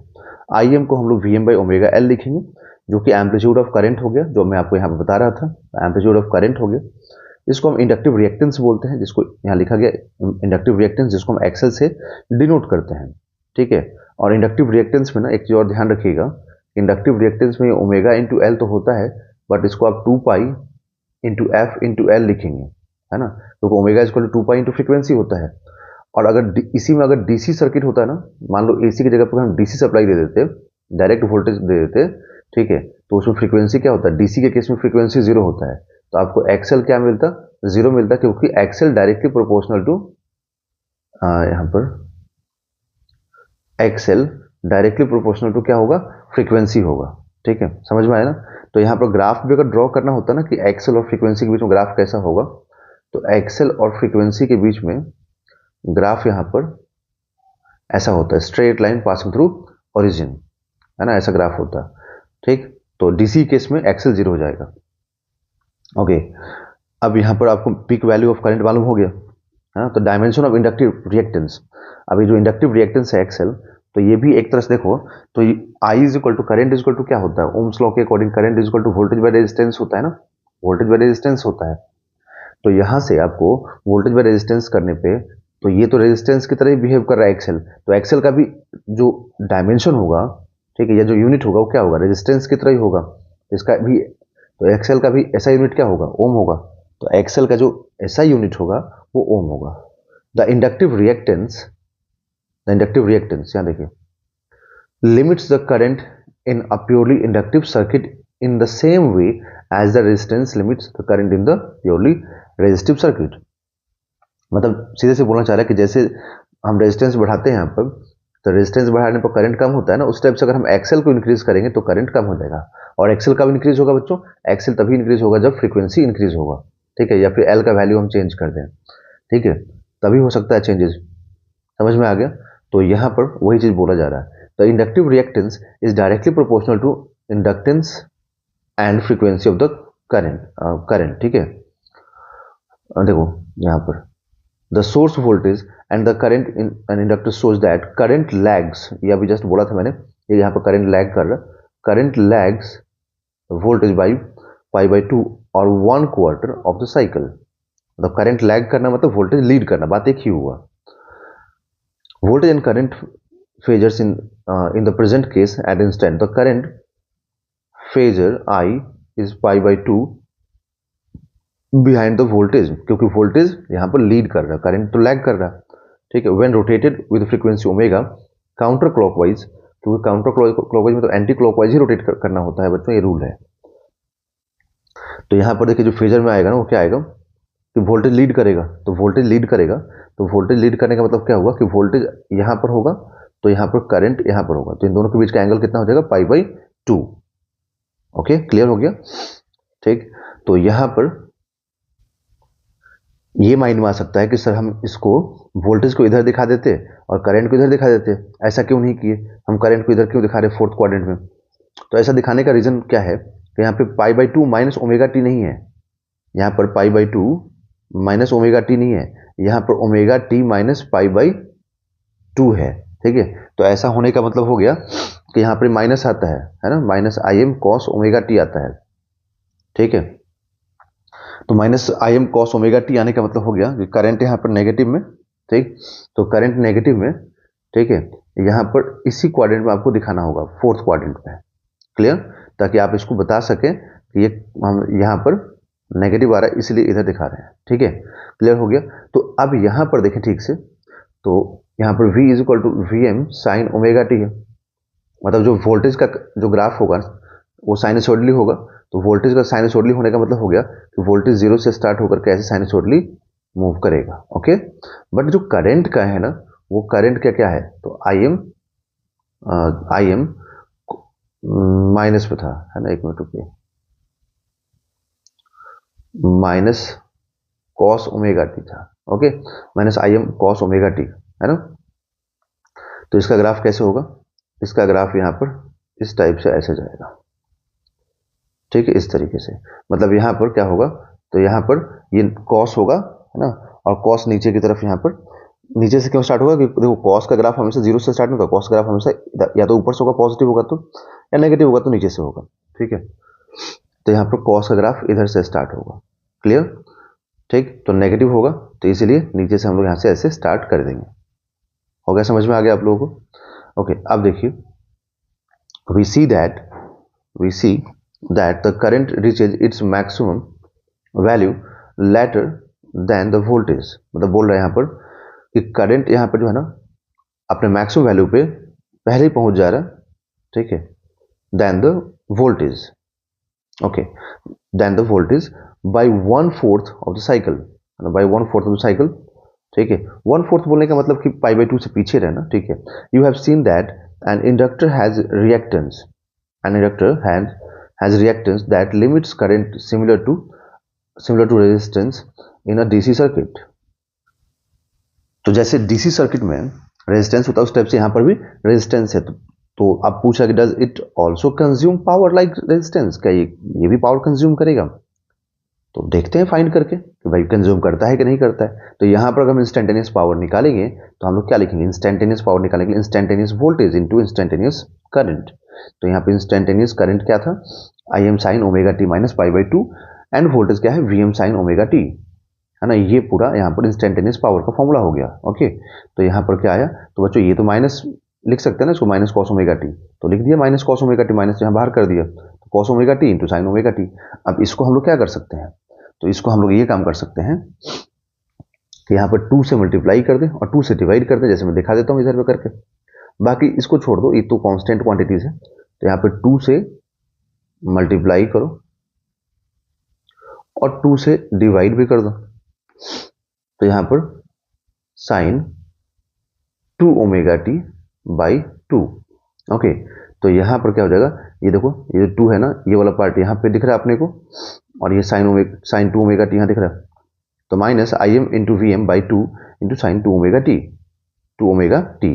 ओके, तो यहाँ पर जब एवरेज पावर की बात होगी, एवरेज पावर क्या होगा, तो एवरेज पावर केस में यहाँ पर जब हम लोग इसको एवरेज पावर निकालेंगे, एक मिनट रुकिए, तो इसको हम लोग ऐसे साइन लगाएंगे एवरेज के लिए, एवरेज का तो यही होता है ना साइन। तो जब यहाँ पे ऐसे साइन लगाओगे तो 1 साइकिल में, मतलब कंप्लीट साइकिल, मतलब कि 0 से t लिमिट में यहाँ पर ये 0 मिलता है, ये जो पार्ट होता है ना बच्चों, ये 0 हो जाता है, इसका इंटीग्रेशन 0 होता है। आप चाहे तो खुद भी कर सकते हैं इसका इंटीग्रेशन, जैसे मैं दिखा देता हूँ। साइन जस्ट इसका एवरेज वैल्यू निकाल लो, तो एवरेज वैल्यू के केस में यही तो होता है, एक मिनट ये हो गया, हाँ डी टी, तो यहाँ पर ये डी टी 0 से लेके t तक, 0 से लेके t तक, तो ये तो डिनोमिनेटर में तो 1/t हो जाएगा, इसको 1/t करके साइड कर दो। और साइन का इंटीग्रेशन क्या होता है, साइन का इंटीग्रेशन तो कॉस होता है, माइनस में माइनस बाहर कर दो, तो ये cos 2 omega T by 2 omega, limit क्या रख दोगे, 0 से लेकर के t तक रख दोगे, ठीक है, तो माइनस 1/t, ठीक, और यहाँ से 2 ओमेगा कर दो यहाँ पर साइड में। अब यहाँ पर हम लोग क्या लिखेंगे, तो cos 2 ओमेगा, तो cos 2 ओमेगा, ठीक है, और ये 0 से लेके t तक, तो माइनस 1/2 ओमेगा t, ठीक है, और ये cos 2 ओमेगा, तो इसको 2 पाई बाई टी कर दो, और इंटू स्मॉल टी की जगह पर कैपिटल टी रख दो, और इंटू में ये cos 0 करो माइनस में यहाँ पर, ठीक है। तो अब देखो बाकी सब चीजें छोड़ो, अब इसका देखो, ये t से t कैंसिल, तो ये 4 पाई आएगा, है ना, तो 4 पाई आएगा ना यहाँ पर, ठीक है, तो 4 पाई आएगा, तो cos 4 पाई का वैल्यू क्या होता है 1, और ये cos 0 का वैल्यू क्या होता है 1, तो 1 से 1 कैंसिल, 0 आएगा ना, तो ओवरऑल इसका 0 आता है, मतलब ये समझ लो कि 1 साइकिल में इसका ऑलवेज एवरेज वैल्यू 0 आता है। तो इसीलिए यहाँ पर पावर क्या मिलेगा आपको, पावर यहाँ पर 0 मिलेगा, तो हम लोग क्या बोलेंगे कि एक कंप्लीट साइकिल में यहाँ पर ये 0 मिलेगा, the average power supplied to an inductor over 1 complete cycle is 0, मतलब जो एवरेज पावर होता है एक कंप्लीट साइकिल में, ठीक है, वो क्या मिलता है हम लोगों को, ऑलवेज 0 मिलता है। ठीक, समझ में आ गया बच्चों, ठीक है।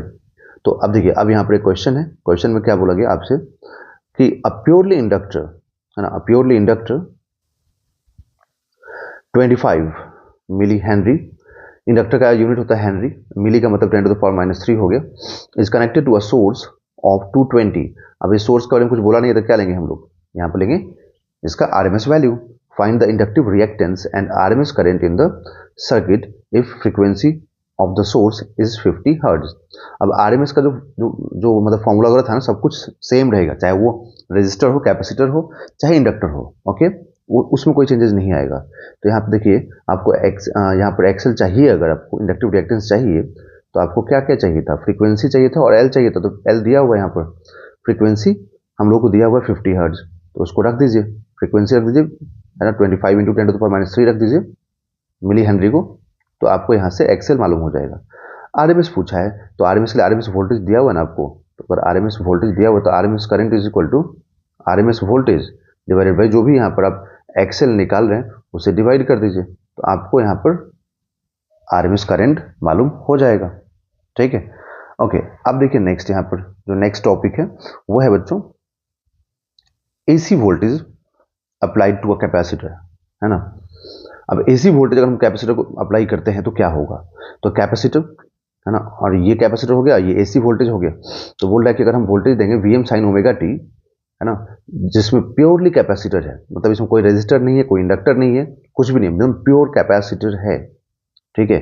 तो अब बोल रहा है कि when capacitor is connected to a voltage source in a DC circuit, current will flow for the short time required to charge the capacitor. मतलब जब हम डीसी सप्लाई देंगे, मतलब एसी की जगह जब हम डीसी सप्लाई देंगे ना इस टाइप से, तो बैटरी जब हम ऐसा कनेक्ट करेंगे तब, okay, for short time required to charge the capacitor as charge accumulates on the capacitor plate।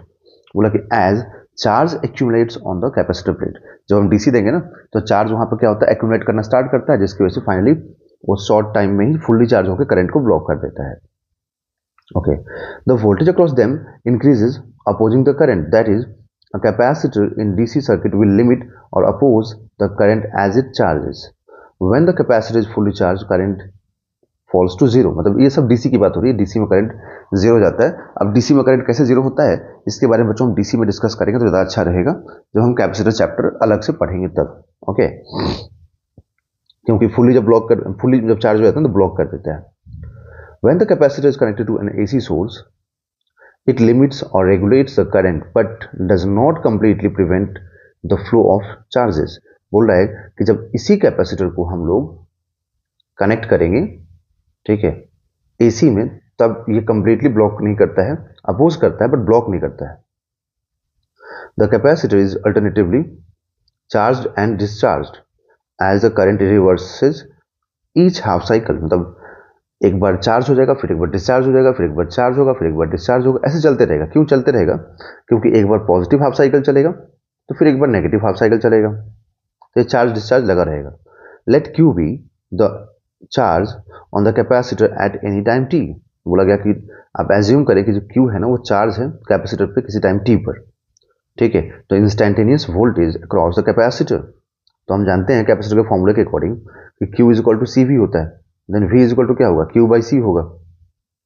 तो V is equal to Q by C हो गया। तो आप किसी इंस्टेंट पे अगर चार्ज क्यू एज्यूम करते हैं तो यहाँ से आपको उस इंस्टेंट पे वोल्टेज भी कितना मालूम हो जाएगा, क्यू बाई सी। तो फ्रॉम किरचॉफ्स वोल्टेज लॉ या loop law, the voltage across source and the capacitor are equal, है ना, क्योंकि मतलब केवीएल के अकॉर्डिंग यहाँ पर जो भी वोल्टेज आप दे रहे हैं ना, ठीक है, वो और इसका वोल्टेज का सम क्या होगा, जीरो होगा। बट ये जो चार्ज हो रहा है ना, तो चार्ज हो तो क्या बोलेंगे, जो भी यहाँ पे वोल्टेज है वो सब इसी के क्रॉस है, तो सीधे सीधे आप इक्वल ही कर दो ना, बार बार अलग लिखने से कोई फायदा नहीं है बच्चों।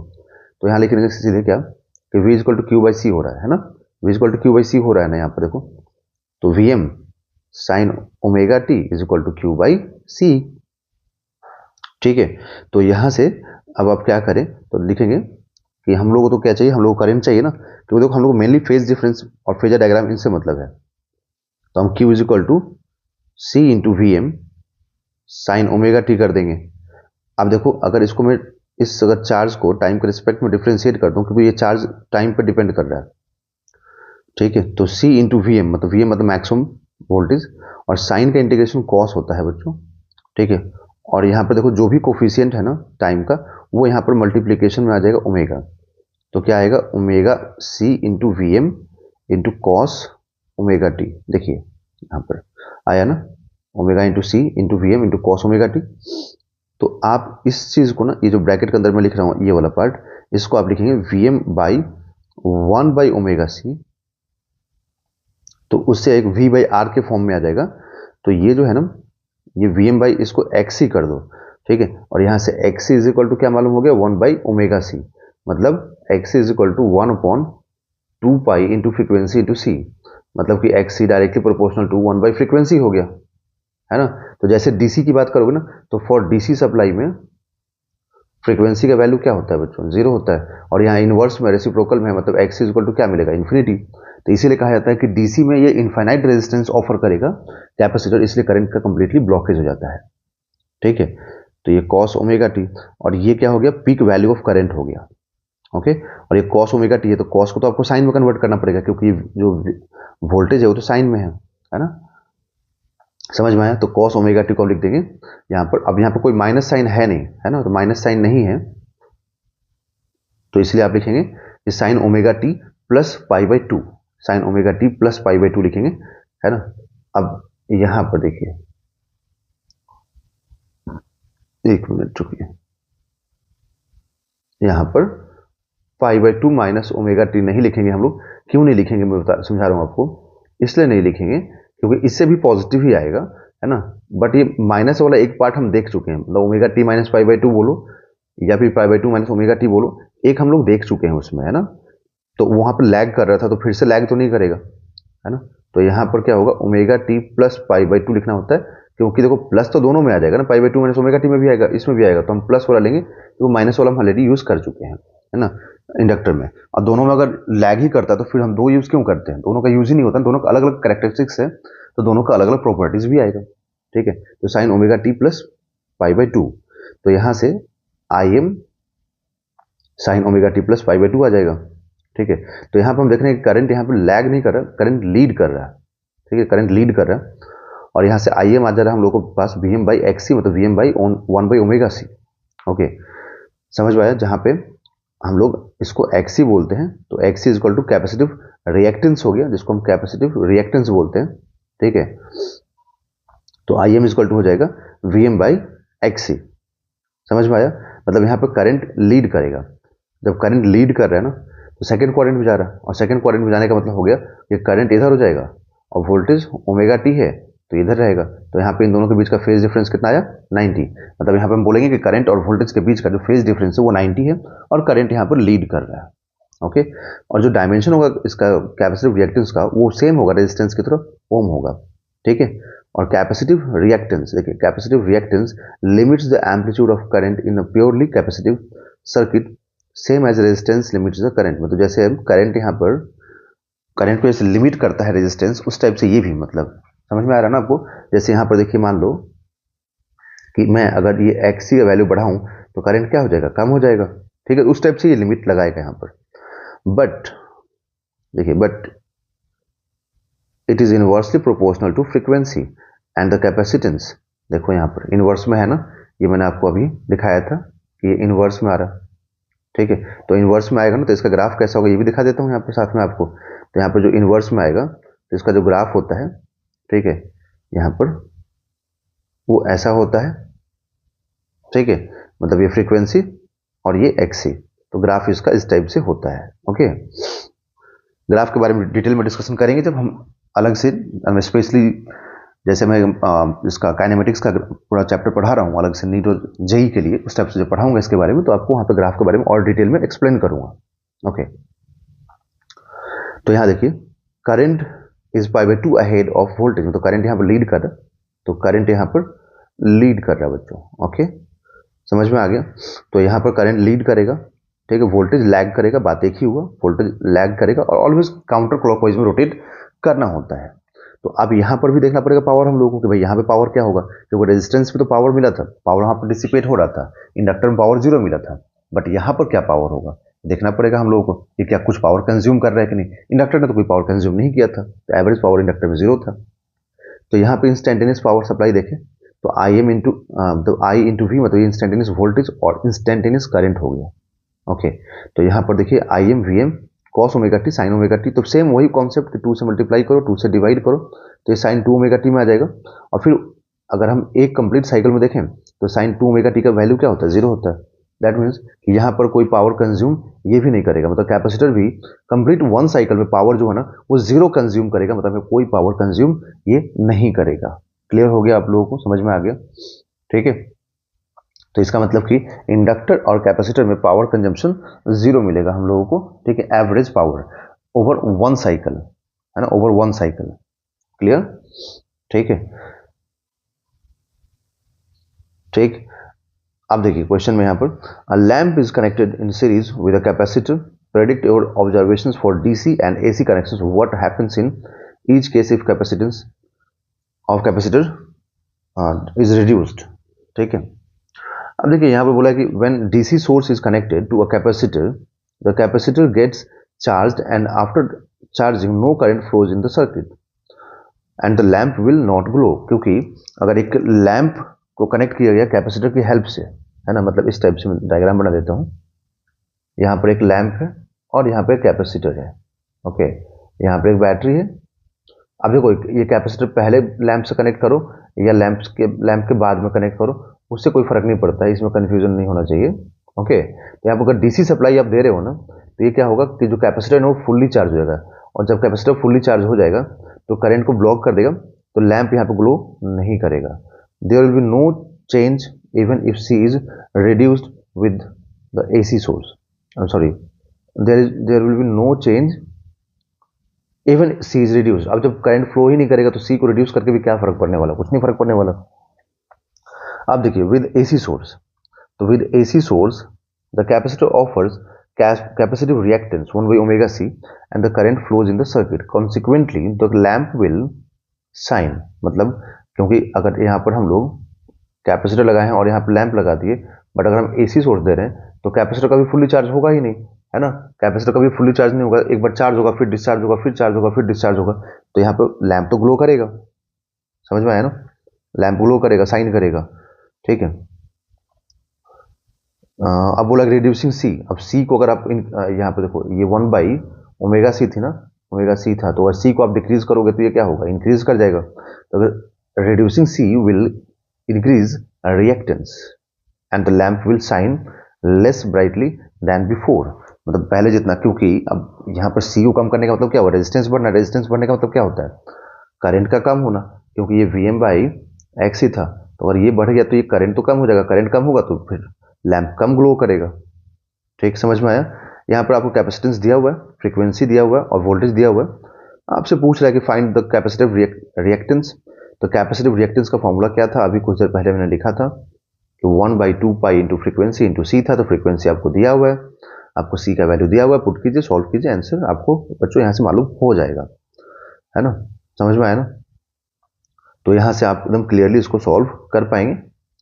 ओके, अब देखिए यहाँ पर नेक्स्ट क्वेश्चन में, a light bulb and an open coil inductor are connected to an AC source through a key as shown in the figure.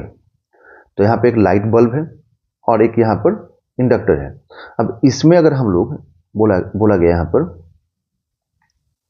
कि द स्विच इज क्लोज्ड, कि the switch is closed end iron rod, मतलब इसमें अगर हम लोग iron rod insert करें interior of the inductor, मतलब यहाँ पे आयरन रॉड अगर ऐसे इंसर्ट करें तो पूछ रहा है कि उसमें क्या होगा। देखिए the glow of the bulb increases decreases is unchanged as the iron rod inserted. आपको बताना है कि आयरन रॉड इंसर्ट करने पे क्या होगा, है ना। तो आयरन रॉड क्या होता है बच्चों, कि एक सॉफ्ट आयरन मतलब रॉड एक फेरोमैग्नेटिक सब्सटेंस होता है, ठीक है। देखिए as the iron is inserted the magnetic field inside the coil magnetized, है ना, तो मैग्नेटिक फील्ड होता है ना वो मैग्नेटाइज हो जाता है, क्योंकि